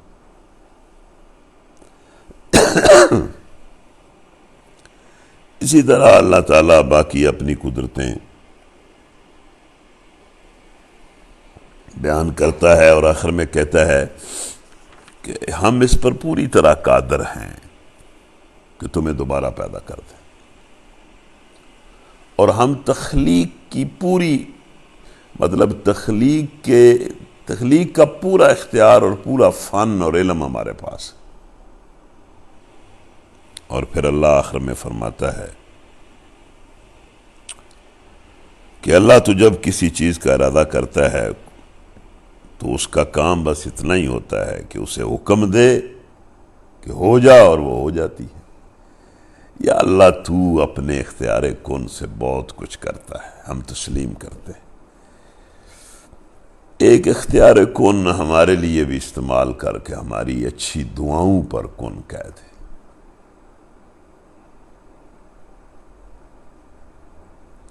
ہماری جو اچھی دعائیں ہیں یا اللہ ان پر کن کہہ دے، ہماری جو جائز دعائیں ہیں ان پر بھی کن کہہ دے۔ یا اللہ ہمیں دنیا اور آخرت کے ظلمات اور سیئات سے بچا لے، دنیا اور آخرت کے نور کو اور اپنی نعمت عظمیٰ کو ہم پر مکمل فرما، اور دنیا اور آخرت کی حسنات، خیرات، سلامتی اور برکت ہمیں بخش دے۔ یا اللہ اپنے راستے میں اتنی توفیق دے کہ ہماری آنکھیں ٹھنڈی کر دے، اور ہم اس حال میں تجھ سے ملاقات کریں کہ ہمیں تیری رحمت پر پورا اعتماد ہو کہ تو ہمیں اپنی رحمت میں لے لے گا۔ پاک ہے وہ جس کے ہاتھ میں ہر چیز کا مکمل اقتدار ہے، اور اسی کی طرف تم پلٹائے جانے والے۔ بار بار اللہ تعالیٰ سمجھاتا ہے۔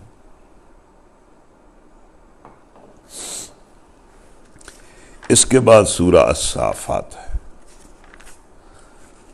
بسم اللہ الرحمن الرحیم، فالصافات صفا فالزاجرات زجرا فالتالیات ذکرا ان الہکم لواحد رب السماوات والارض وما بینہما ورب المشارق انا زینا السماء الدنیا بزینت الکواکب وحفظا من کل شیطان مارد لا يسمعون إلى الملأ الأعلى ويقذفون من كل جانب دحورا ولهم عذاب واصب إلا من خطف الخطفة فأتبعه شهاب ثاقب فاستفتهم أهم أشد خلقا أم من خلقنا فاستفتهم أهم أشد خلقا أم من خلقنا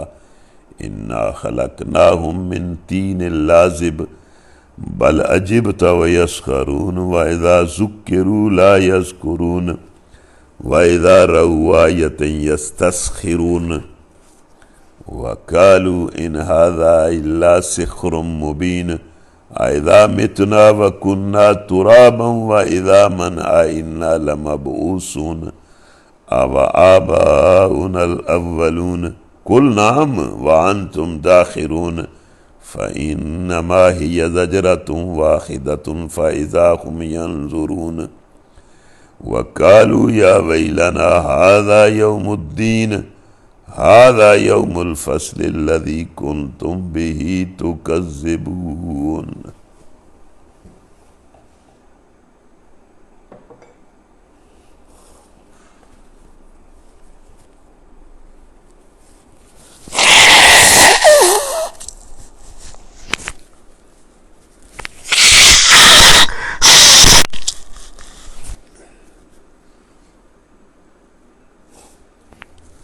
آپ دیکھیں نا، میں طبیعت کی اتنی خرابی کے باوجود 2 گھنٹے قرآن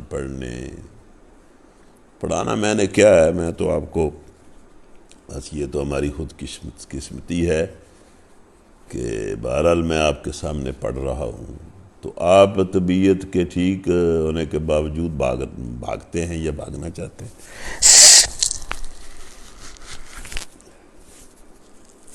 ہم انشاءاللہ اللہ کے فضل و کرم سے ہمیں اللہ کی رحمت پر بڑی توقع ہے کہ اس کو انشاءاللہ مکمل کریں گے۔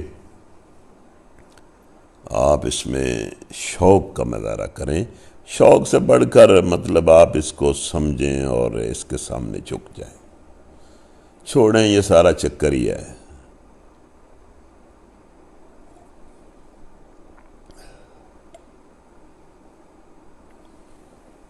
اللہ کی بندگی کا شوق پیدا کریں، جنت کا شوق پیدا کریں، جہنم سے ڈریں۔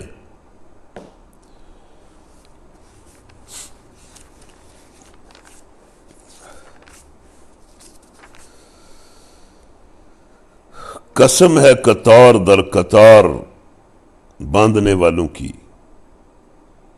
قسم ان کی جو ڈانٹنے پھٹکارنے والے ہیں، پھر ان کی قسم جو کلام نصیحت سنانے والے ہیں۔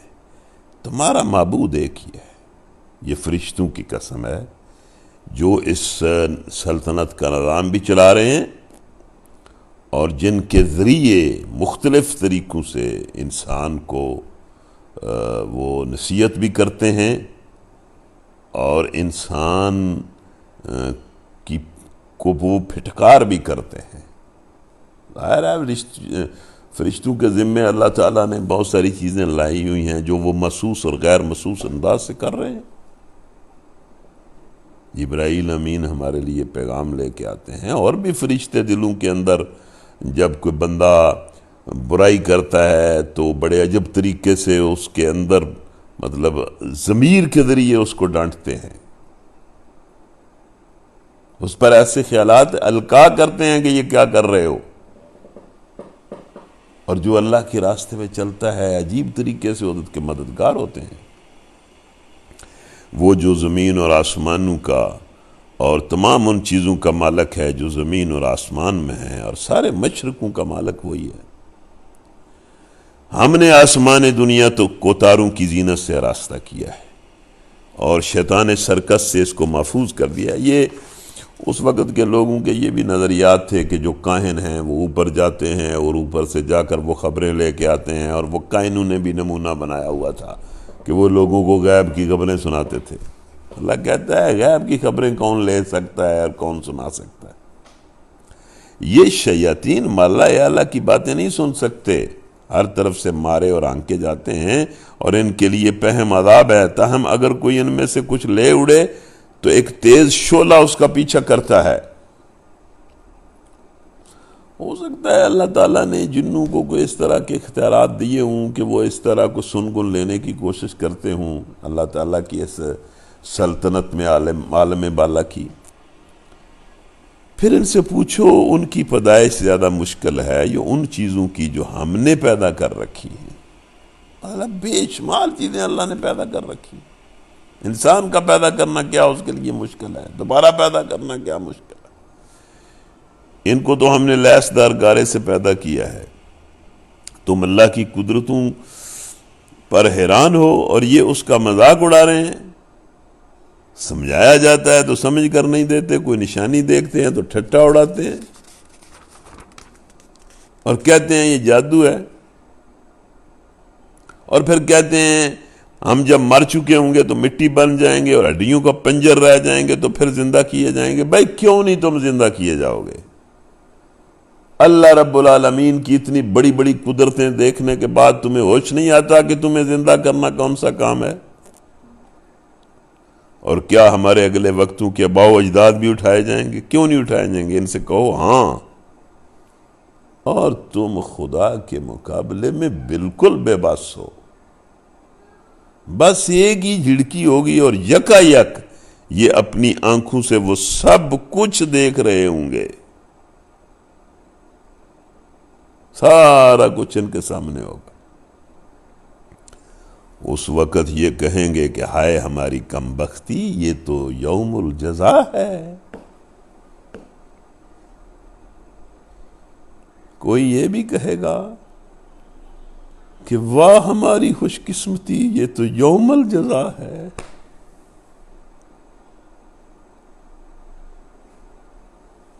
واہ یہ ہماری خوش قسمتی، یہ تو یوم الجزا ہے۔ ہاں کوئی کہے گا، لیکن ظاہر ہے یہ مجرم تو یہی کہیں گے کہ ہماری کم بختی، یہ یوم الجزا ہے۔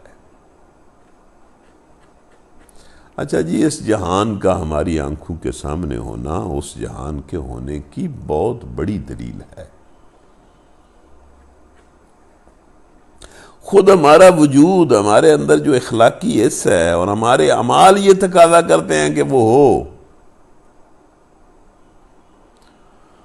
احشروا الذین ظلموا وازواجهم وما كانوا يعبدون من دون الله فاخذوهم الى صراط الجحیم وقفوهم انهم مسئولون ما لكم لا تناصرون۔ یا اللہ تو رحم کر دے۔ بل هم اليوم مستسلمون واقبل بعضهم على بعض يتساءلون قالوا انکم کنتم تأتوننا عن الیمین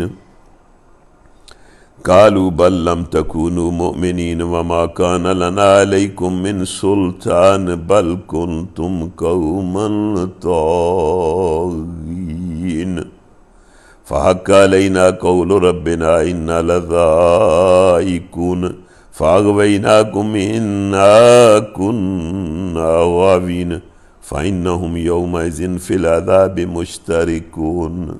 اللہم اجرنا من النار اِنَّا كَذَلِكَ نَفْعَلُ بِالْمُجْرِمِينَ إِنَّهُمْ كَانُوا إِذَا قِيلَ لَهُمْ لَا إِلَهَ إِلَّا اللَّهُ يَسْتَكْبِرُونَ وَيَقُولُونَ أَإِنَّا لَتَارِكُو آلِهَتِنَا لِشَاعِرٍ مَجْنُونٍ بل جاء بالحق وصدق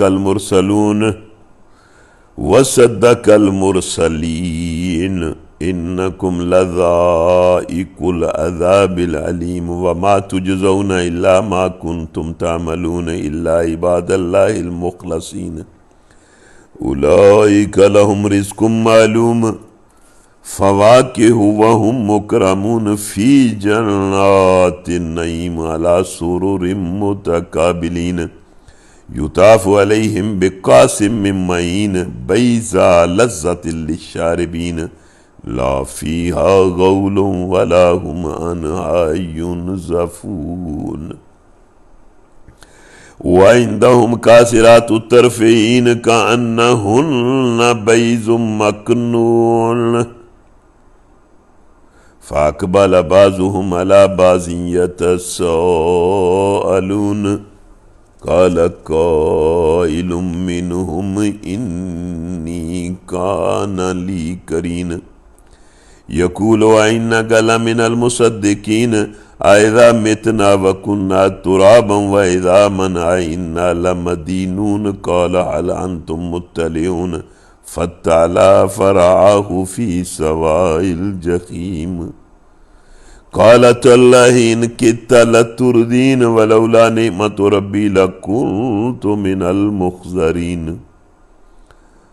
فَمَا نَحْنُ بِمَيِّتِينَ إِلَّا مَوْتَتَنَا الْأُولَى وَمَا نَحْنُ بِمُعَذَّبِينَ ان هذا لهو الفوز العظیم لمثل هذا فلیعمل العاملون اذلک خیر نزلا اذلک خیر نزلا ام شجرۃ الزقوم انا جعلناها فتنة للظالمین انها شجرۃ تخرج فی اصل الجحیم طلعها كأنه رؤوس الشياطين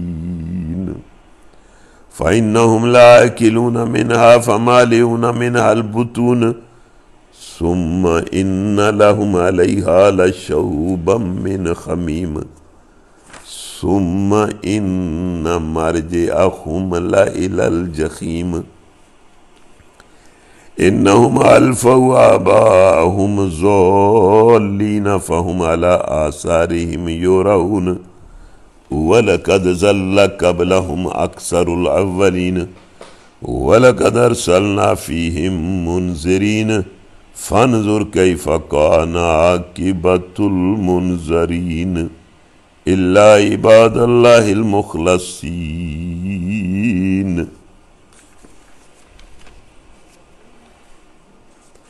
پھر اللہ تعالیٰ جنت اور جہنم کے نظارے دکھا رہا ہے۔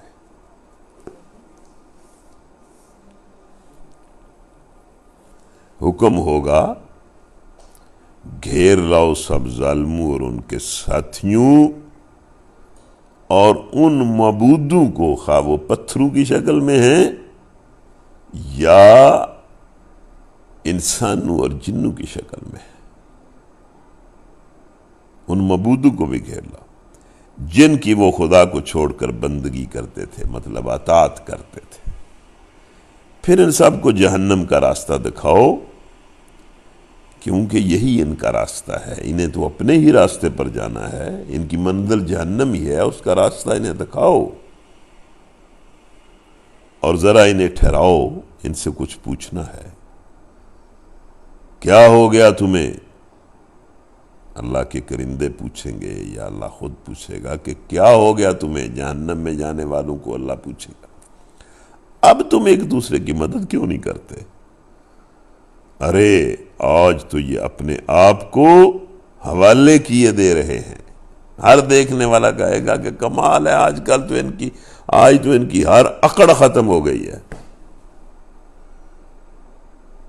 اور ذرا بھی مزاحمت نہیں کر رہے۔ اس کے بعد یہ ایک دوسرے کی طرف مڑیں گے اور باہم آپس میں تکرار کریں گے۔ پیروی کرنے والے اپنے لیڈروں سے کہیں گے تم ہمارے پاس بڑے سیدھے رخ سے آتے تھے، مطلب بڑی طاقت کے ساتھ آتے تھے، بڑا دھوکہ دینے کے لیے آتے تھے اور بڑے فریب دینے کے لیے آتے تھے، اور ہمارے خیر خواہ بن کے تم نے ہمیں برباد کیا، تباہ کیا۔ وہ جواب دیں گے نہیں، تم بھی ایمان نہیں لانا چاہتے تھے، ہمارا تم پر کوئی زور نہ تھا، تم خود سرکش لوگ تھے۔ وہ بھی ٹھیک بات کہیں گے۔ آخر کار ہم اپنے رب کے اس فرمان کے مستحق ہو گئے کہ ہم اب عذاب کا مزہ چکھنے والے ہیں، سو ہم نے تم کو بہکایا، ہم خود بہکے ہوئے تھے، ہم بھی بہکے ہوئے تھے، ہم نے تمہیں بہکایا، تم بھی بہک کے خود فیصلہ کیا تم نے بہکنے کا۔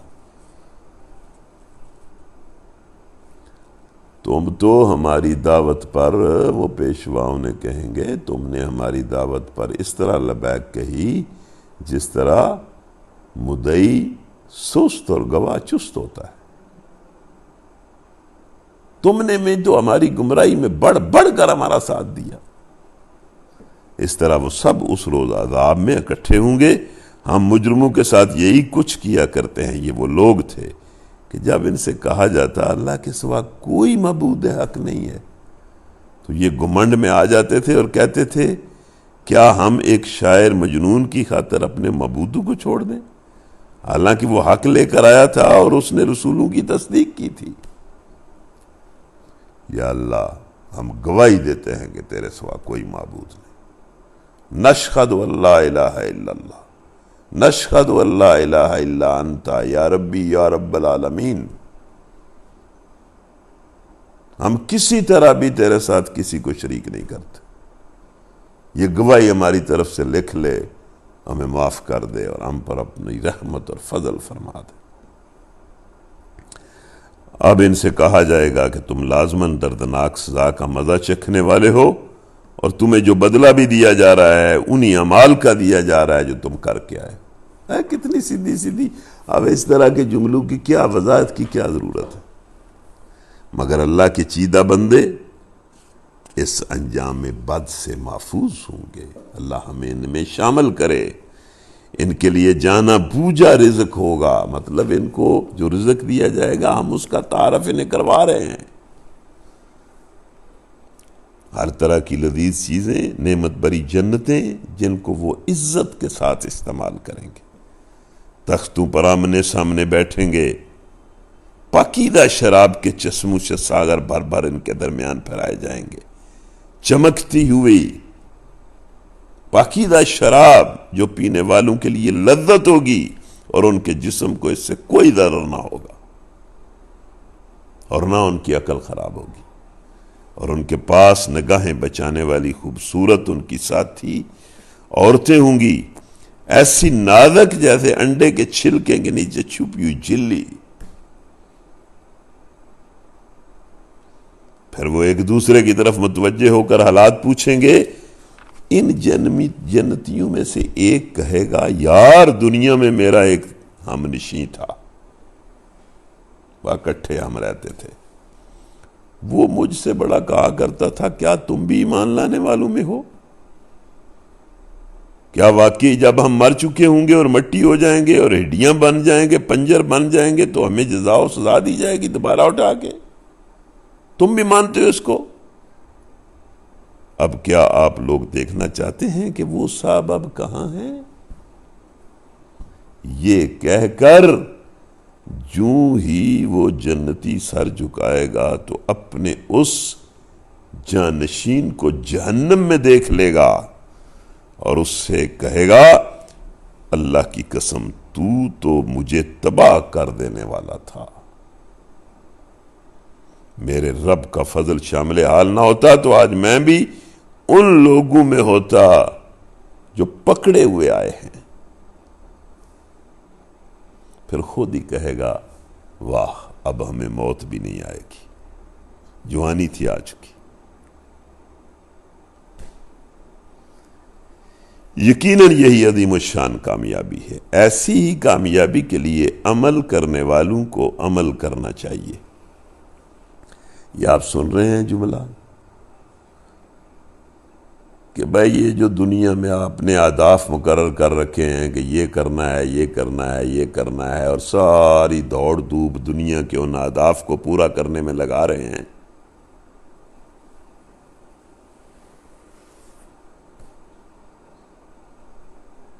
نہیں، اس جنت کو حاصل کرنے کے لیے عمل کرو، اس کے لیے دوڑ دھوپ کرو، اس کے لیے منصوبے بناؤ۔ دنیا کی بڑی بڑی ڈگریاں 2 رکعت نماز کے برابر بھی نہیں ہیں،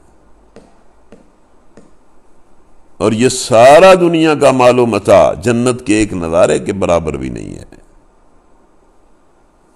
اسی لیے قرآن میں اللہ بار بار کہتا ہے کہ یہ دنیا اور اس طرح کی اور دنیا بھی اگر اس بندے کو دے دی جائے جس کے لیے ہم نے جہنم کا فیصلہ کیا ہے، تو وہ یہ دونوں دنیا دے کر اس جہنم سے بچنے کی درخواست کرے گا، لیکن ہم میں اس سے یہ دونوں دنیا وصول نہیں کریں گے۔ تو چھوٹے چھوٹے مفادات کے لیے اللہ کی ناراضگی کو مول لینا یہ کوئی عقل مندی نہیں ہے۔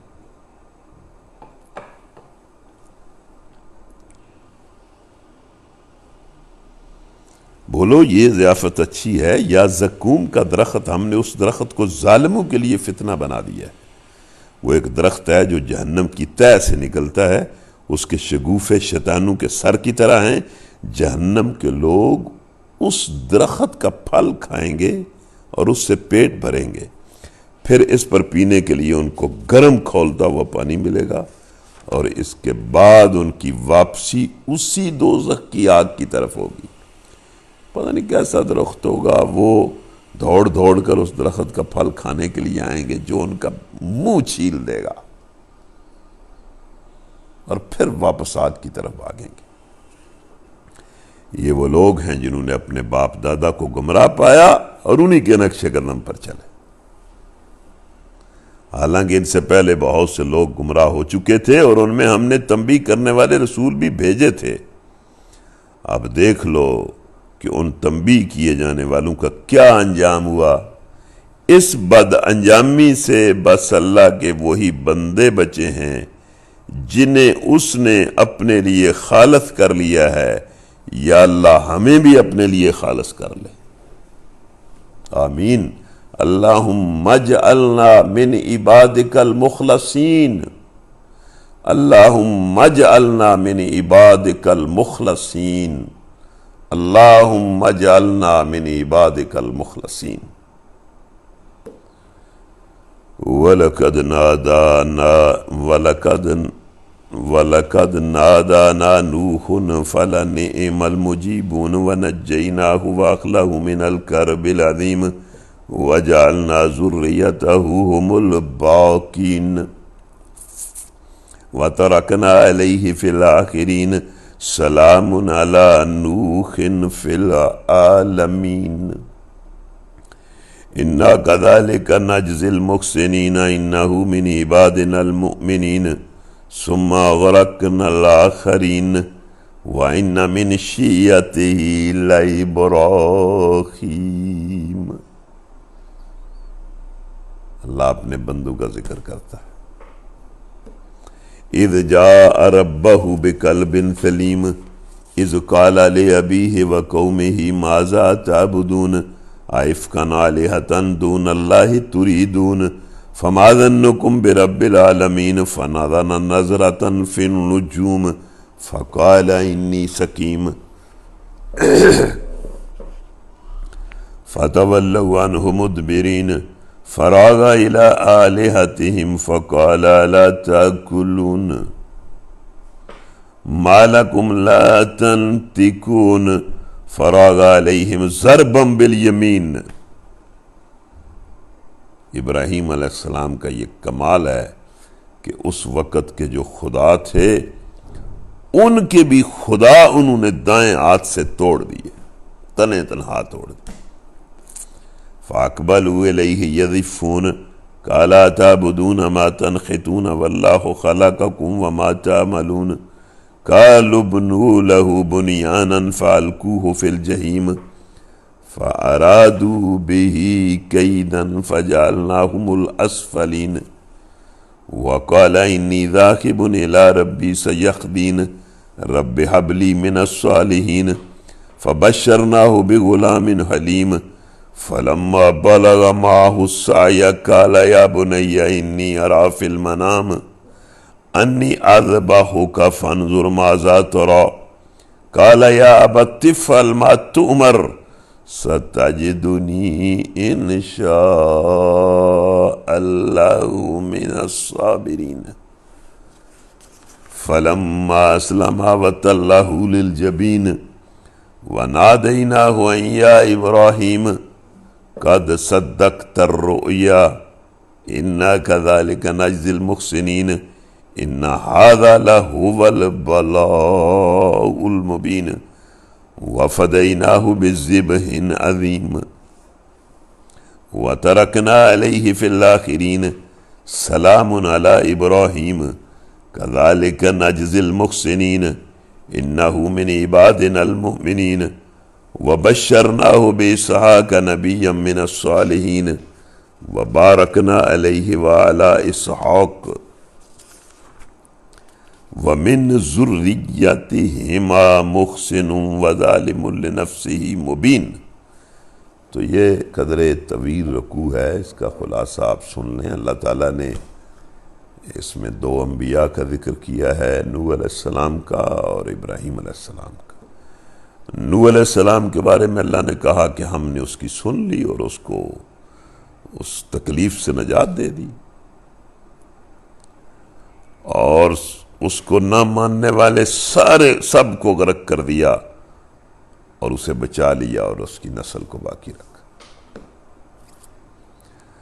اور اسی گروہ انبیاء میں سے، گروہ رسولوں میں سے ابراہیم تھے، اور ان کا کمال یہ تھا کہ وہ بھی اللہ کے ایسے بندے تھے کہ ان کو وہ قلب سلیم لے کر، اللہ کہتا ہے کہ وہ قلب سلیم لے کر آئے۔ یہ قلب سلیم ذرا سن لے کیا ہوتا ہے، اور آپ بھی اپنا قلب سلیم بنانے کی کوشش کریں۔ اذ جاء ربہ بقلب سلیم،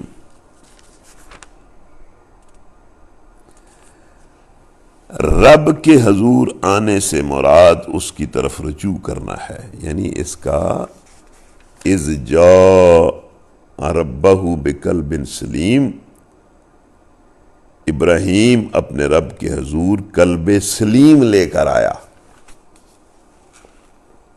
رب کے حضور آنے سے مراد اس کی طرف توجہ کرنا ہے اور سب سے منہ موڑ کر اس کا ہو جانا ہے۔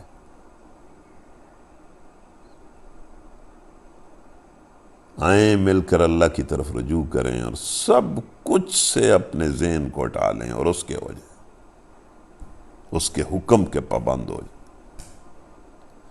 اور قلب سلیم کے معنی ہیں صحیح سلامت دل،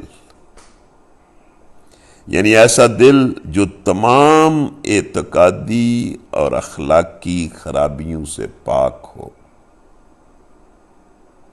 جس میں کفر و شرک، شکوک و شبہات کا شائبہ تک نہ ہو،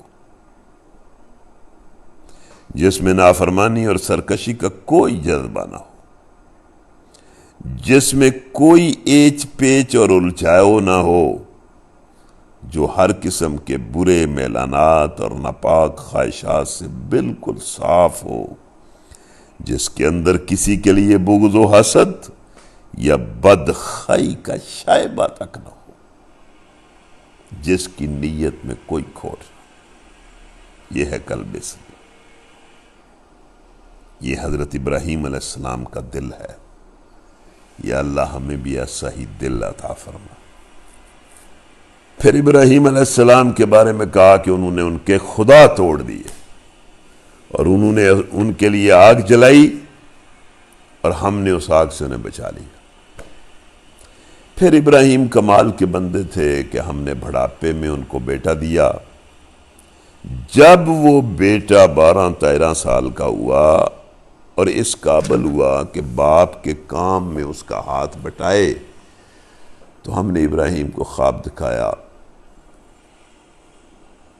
کہ وہ اس بیٹے کو ذبح کر رہے ہیں، اور نبی کا خواب چونکہ اللہ کی طرف سے حکم ہوتا ہے، اس لیے ابراہیم علیہ السلام نے اس خواب کے جواب میں غالباً یہ کہا کہ لبیک اللہم لبیک لبیک لا شریک لک لبیک ان الحمد والنعمت لک والملک لا شریک لک۔ اے اللہ حاضر ہوں، بڑا پیارا بیٹا ہے، بڑا عظیم بیٹا ہے، مجھے اس بیٹے کی پیشانی سے بہت کچھ نظر آ رہا ہے، لیکن اے اللہ تیرا حکم ہے، اس کو میں تیری رضا کے لیے ذبح کرنے کے لیے حاضر ہوں۔ لبیک اللہم لبیک۔ یہ بات سنی تو جا سکتی ہے، لیکن یہ کیسی بات ہے؟ اور سبق تو اس میں یہی ہے نا کہ بس ہر چیز کو اللہ کے لیے قربان کر دو۔ اب وہ یہ ارادہ کر کے بیٹے کے پاس جاتے ہیں اور بیٹے کو پوچھتے ہیں کہ بیٹا میں نے یہ خواب دیکھا ہے۔ تو بیٹا کیا کہتا ہے؟ قال یا ابت افعل ما تؤمر، قال یا ابت افعل ما تؤمر ستجدنی انشاء اللہ من الصابرین۔ ابا جان کر گزرو اس کام کو جس کا حکم اللہ تمہیں دے رہا ہے، مجھے صابروں میں سے پاؤ گے، آپ ہمت کریں۔ اور پھر جب ابراہیم اس واقعے سے یہ بھی پتہ چلتا ہے کہ اگر والد کا حکم اللہ کی اطاعت میں ہو تو اولاد کو کس حد تک فرما بردار ہونا چاہیے؟ اگر والد کا حکم اللہ کی اطاعت میں ہے تو پھر جو بھی حکم ہے وہ اولاد کو مان لینا چاہیے۔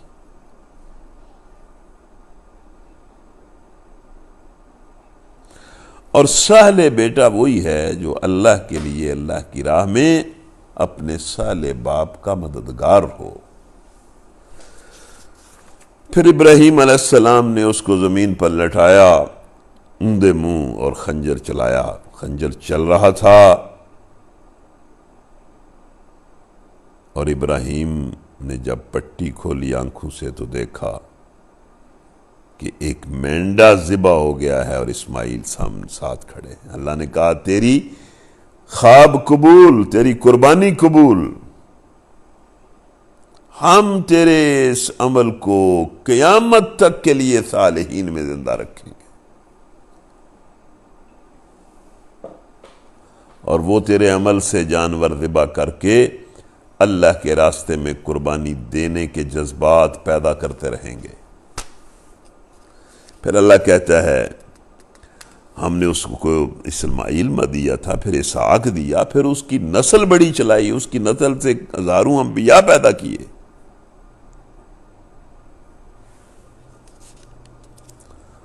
اور اسے اسحاق دیا اور اسحاق کو برکت دی۔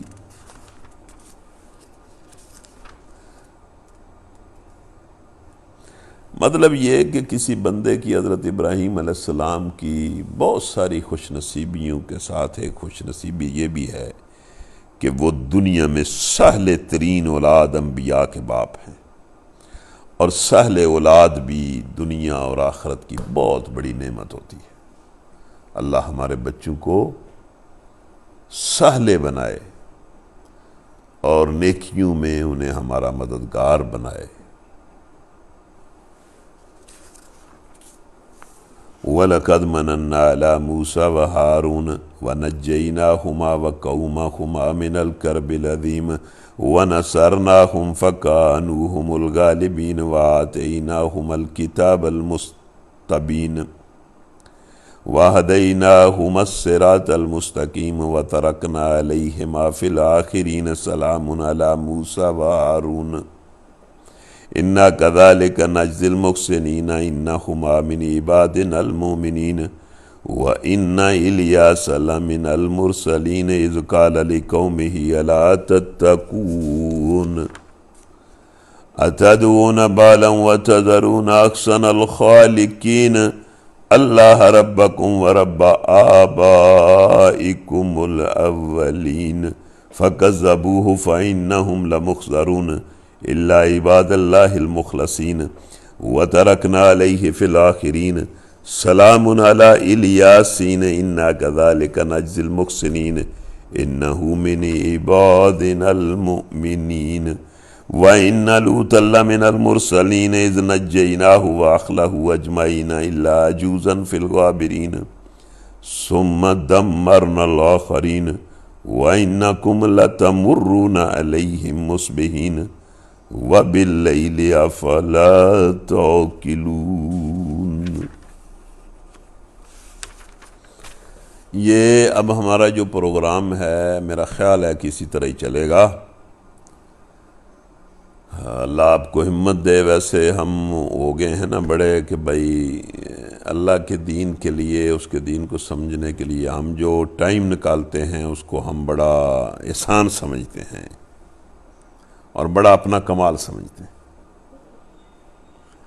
حالانکہ ساری زندگی اللہ کے لیے ہے اور ساری زندگی کو اللہ ہی کے لیے ہونا چاہیے۔ تو ہمارا یہ پروگرام اسی طرح چلے گا، یہ شعبان کے جو 2-4 دن ہیں ان میں بھی، اور پھر رمضان کے پہلے 4 دن یہ اسی طرح چلے گا کہ ہم اس میں 2 گھنٹے تک پہنچ جایا کریں گے۔ یہ ہمیں 2 گھنٹے وقت استعمال کرنا پڑے گا۔ پہلے تو ہم عام طور پر 1.5 گھنٹے میں اپنا سبق مکمل کر لیتے تھے، لیکن اب چونکہ زیادہ سبق ہے تو یہ 2 گھنٹے لگیں گے، اور پھر ہم چوتھے روزے کے ساتھ ہی دن کا پروگرام ختم کر دیں گے۔ اور جو رات کا پروگرام ہے وہ ہم شروع تو کر دیں گے یکم رمضان کی رات کو ہی، جو پہلی رات ہے جس دن چاند نظر آئے گا، تو جو رات ہوگی اسی رات 10:30 سے 12:30 شروع کر دیں گے انشاءاللہ۔ اور ارادہ میرا یہ ہے کہ سورہ حجرات سے شروع کریں، اور آگے جو 4 پارے ہیں وہ ہم زیادہ تسلی سے، زیادہ اچھے طریقے سے اور زیادہ اس طرح آپس میں مطلب ان کنٹیکٹ ہو گئے، زیادہ میں آپ سے مطلب باوجود آن لائن کے آپ سے زیادہ وہ میں گفتگو بھی میں ہوں، اور وہ ہم پڑھیں گے 10:30 سے 12:30، یعنی وہ پروگرام ہمارا پہلی رات ہی شروع ہو جائے گا رمضان کی رات، اور پھر وہ 27ویں شب کو پورے قرآن کا آخری پروگرام ہوگا، دعائے رحمت کانفرنس۔ تو مجھے تو ویسے یہ پتہ ہی نہیں ہے کہ یہ جو آن لائن ہے اس کی ایڈورٹائزمنٹ کیسے کی جاتی ہے۔ آپ میں سے جو لوگ اس کی کوئی مہارت رکھتے ہیں وہ اس کی ایڈورٹائزمنٹ اپنے طور پر کریں، لوگوں کو کہیں۔ ویسے سب کو کوشش کرنی چاہیے کہ ہمارا یہ جو 7-8 دن کا پروگرام ہے یہ بھی، اور پھر جو رات کو ہم خاص طور پر شروع کرنے والے ہیں اس میں ہمارے ساتھ بہت سارے لوگ لنک ہوں، اور ہم مل کر یہ قرآن ہم پڑھیں۔ ہم نے موسیٰ ہارون پر احسان کیا، ان کو اور ان کی قوم کو کرب عظیم سے نجات دی، فرعون کے ظلم سے ہم نے نجات دی، نوح کو بھی نجات دی، ابراہیم کو بھی نجات دی، موسیٰ اور ہارون کو بھی نجات دی۔ یہ ظالم اپنے آپ کو بڑی چیز سمجھتے ہیں، لیکن بالآخر یہ ظالم ہی برباد ہوتے ہیں۔ انہیں نصرت بخشی جس کی وجہ سے وہی غالب رہے، ان کو نہایت واضح کتاب عطا کی، انہیں راہ راست دکھائی، بعد کی نسلوں میں ان کا ذکر خیر باقی رکھا۔ یہ بعد کی نسلوں میں کسی انسان کا خیر کا ذکر باقی رکھنا بھی اس کے لیے بڑا اعزاز ہے۔ سلام ہے موسیٰ اور ہارون پر، ہم نیکی کرنے والوں کو ایسی ہی جزا دیتے ہیں۔ در حقیقت یہ دونوں ہمارے مومن بندوں میں سے تھے، اور الیاس بھی یقیناً مرسلین میں سے تھا۔ یہ اس زمانے کی بات ہے جب اسرائیل بڑے بگڑ چکے تھے اور بال نامی بت کی بڑی پوجا کرتے تھے، تو حضرت الیاس کو اللہ تعالیٰ نے اپنا نبی بنایا، اور انہوں نے ان کو بال کی بندگی سے روکا، لیکن حضرت الیاس پر انہوں نے بھی بڑی زیادتیاں کی۔ یاد کرو جب اس نے اپنی قوم سے کہا تھا تم لوگ ڈرتے نہیں ہو، کیا تم بال کو پکارتے ہو اور احسن الخالقین کو چھوڑ دیتے ہو؟ اس اللہ کو جو تمہارا اور تمہارے اگلے پچھلے آباء و اجداد کا رب ہے، مگر انہوں نے اسے جھٹلایا، سو اب یقیناً وہ سزا کے لیے پیش کیے جانے والے ہیں، بجز ان بندگان خدا کے جن کو خالص کر لیا گیا تھا، مطلب جو حضرت الیاس کے ساتھ تھے، مومن تھے، باقی سب کو ہم سزا کے لیے حاضر کریں گے۔ اور الیاس کا ذکر خیر ہم نے بعد کی نسلوں میں باقی رکھا، سلام ہے الیاس پر، ہم نیکی کرنے والوں کو ایسی ہی جزا دیتے ہیں، واقعی وہ ہمارے مومن بندوں میں سے تھا۔ اور لوط بھی انہی لوگوں میں سے تھا، حضرت لوط علیہ السلام جو رسول بنا کر بھیجے گئے تھے۔ یاد کرو جب ہم نے اس کو اور اس کے سب گھر والوں کو نجات دی، سوائے اس کی بیوی کے، باقی سب کو تہس نہس کر دیا۔ آج تم شب و روز ان کے اجڑے دیار پر سے گزرتے ہو، کیا تمہیں عقل نہیں آتی؟ اشارہ ہے اس امر کی طرف کہ قریش کے تاجر شام و فلسطین کی طرف جاتے ہوئے شب و روز اس علاقے سے گزرتے تھے جو قوم لوط کا تباہ شدہ علاقہ تھا۔ وَإِنَّ يُونُسَ لَمِنَ الْمُرْسَلِينَ إِذَا بَقَى إِلَى الْفُلْكِ الْمَشْحُونِ فَسَاهَمَ فَكَانَ مِنَ الْمُدْحَضِينَ فَالْتَقَمَهُ الْحُوتُ وَهُوَ مُلِيمٌ فَلَوْلَا أَنَّهُ كَانَ مِنَ الْمُسَبِّحِينَ لَلَبِثَ فِي بَطْنِهِ إِلَى يَوْمِ يُبْعَثُونَ۔ اور یقیناً یونس بھی رسولوں میں سے تھا۔ یاد کرو جب وہ ایک بھری کشتی کی طرف بھاگ نکلا، اپنی قوم کو چھوڑ کر اللہ کی اجازت کے بغیر، یونس علیہ السلام مایوس ہوئے اور بھاگ نکلے اور ایک کشتی میں جا بیٹھے۔ پھر قرآن اندازی میں شریک ہوا اور اس میں مات کھائی. پتہ نہیں کیا قرا ہوا تھا کہ وہ اس میں سوار زیادہ تھے، اور وہ قرا پڑا کہ بھئی ایک بندہ سمندر پہ چھلانگ مارے تاکہ باقی بچ جائیں. تو اس میں مات کھائی اور سمندر میں چھلانگ لگانی پڑی، دریا میں. کوئی اس طرح کی بات ہے. آخر کار ایک مچھلی نے انہیں نگل لیا، اور وہاں انہیں آیا کہ اوہو مجھ سے کوئی غلطی ہو گئی ہے. انہوں نے کہا لا الہ الا انت سبحانک انی کنت من الظالمین. اگر وہ تسبیح کرنے والوں میں سے نہ ہوتا تو روز قیامت تک مچھلی ہی کے پیٹ میں رہتا. آخر کار ہم نے اسے بڑی سقیم اور کمزور حالت میں ایک چٹیل زمین پر پھینک دیا، اور اس کی حفاظت کے لیے ایک بیلدار درخت اس پر اگا دیا. اس کے بعد ہم نے اسے 1,00,000 یا اس سے زائد لوگوں کی طرف بھیجا. وہ ایمان لائے، اور ہم نے انہیں ایک وقت خاص تک انہیں باقی رکھا.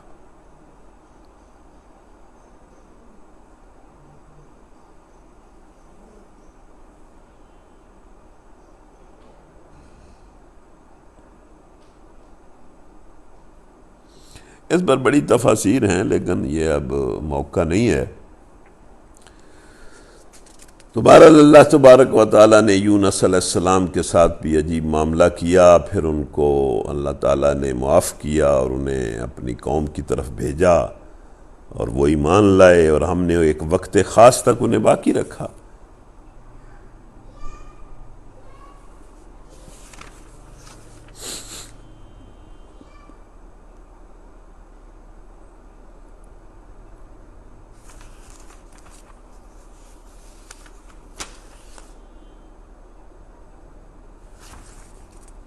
فَنَبَذْنَاهُ بِالْعَرَاءِ وَهُوَ السَّقِيمُ فَأَنبَتْنَا عَلَيْهِ شَجَرَةً مِّن يَقْطِينٍ وَأَرْسَلْنَاهُ إِلَىٰ 100,000 أَوْ يَزِيدُونَ فَآمَنُوا فَمَتَّعْنَاهُمْ إِلَىٰ حِينٍ فَاسْتَفْتِهِمْ أَلِرَبِّكَ الْبَنَاتُ وَلَهُمُ الْبَنُونَ أَمْ خَلَقْنَا الْمَلَائِكَةَ إِنَاثًا وَهُمْ شَاهِدُونَ أَلَا إِنَّهُمْ مِنْ إِفْكِهِمْ لَيَقُولُونَ ولد اللہ وَإِنَّهُمْ لَكَاذِبُونَ أَصْطَفَى الْبَنَاتِ عَلَى الْبَنِينَ مَا لَكُمْ كَيْفَ تَحْكُمُونَ أَفَلَا تَذَكَّرُونَ أَمْ لَكُمْ سُلْطَانٌ مُّبِينٌ فَأْتُوا بِكِتَابِكُمْ إِن كُنتُمْ صَادِقِينَ وَجَعَلُوا بَيْنَهُ وَبَيْنَ الْجِنَّةِ نَسَبًا وَلَقَدْ عَلِمَتِ الْجِنَّةُ إِنَّهُمْ لَمُحْضَرُونَ سُبْحَانَ اللَّهِ عَمَّا يَصِفُونَ الا عباد اللہ المخلصین. پھر ذرا ان لوگوں سے پوچھو کیا ان کے دل کو یہ بات لگتی ہے کہ تمہارے رب کے لیے تو ہوں بیٹیاں اور ان کے لیے ہوں بیٹے؟ کیا واقعی ہم نے ملائکہ کو عورتیں بنایا ہے؟ اور یہ آنکھوں دیکھی بات کہہ رہے ہیں. عجیب ان کے نظریات تھے نا کہ ملائکہ کو وہ اللہ کی بیٹیاں کہتے تھے. خوب سن رکھو، دراصل یہ لوگ اپنی من گڑت سے یہ بات کہتے ہیں کہ اللہ اولاد رکھتا ہے، اور فی الواقع یہ جھوٹے ہیں کہ اللہ نے بیٹوں کی بجائے بیٹیاں پسند کر لیں. تمہیں کیا ہو گیا ہے؟ کیسی باتیں کرتے ہو؟ کیا تمہیں ہوش نہیں آتا، یا پھر تمہارے پاس اپنی ان باتوں کے لیے کوئی سند ہے؟ انہوں نے اللہ اور ملائکہ کے درمیان نسب کا رشتہ بنا رکھا ہے، حالانکہ اللہ اس طرح کے رشتوں سے بالکل پاک ہے. اور ملائکہ جانتے ہیں کہ یہ لوگ مجرم کی حیثیت سے پیش ہونے والے ہیں.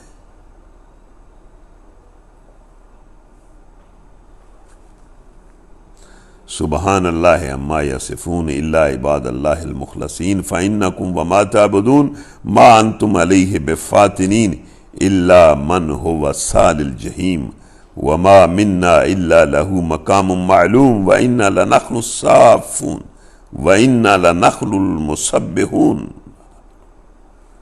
وَإِنْ كَانُوا لَيَقُولُونَ لَوْ أَنَّ عِنْدَنَا ذِكْرًا مِّنَ الْأَوَّلِينَ لَكُنَّا عِبَادَ اللَّهِ الْمُخْلَصِينَ فَكَفَرُوا بِهِ فَسَوْفَ يَعْلَمُونَ وَلَقَدْ سَبَقَتْ كَلِمَتُنَا لِعِبَادِنَا الْمُرْسَلِينَ إِنَّهُمْ لَهُمُ الْمَنْصُورُونَ وَإِنَّ جُنْدَنَا لَهُمُ الْغَالِبُونَ فتول عنہم حتی حین وابصرہم فسوف یبصرون افبعذابنا یستعجلون فإذا نزل بساحتهم فساء صباح المنذرین وتول عنہم حتی حین وابصر فسوف یبصرون سبحان ربک رب العزت عما یصفون وسلام علی المرسلین والحمد للہ رب العالمین۔ تو ملائکہ کے بارے میں ان کے نظریات بڑے عجیب تھے، تو اللہ کہتا ہے کہ یہ بالکل ان کی افتراء ہے۔ ملائکہ تو ہمارے بندے ہیں اور صف بستہ خدمتگار ہیں اور تسبیح کرنے والے ہیں۔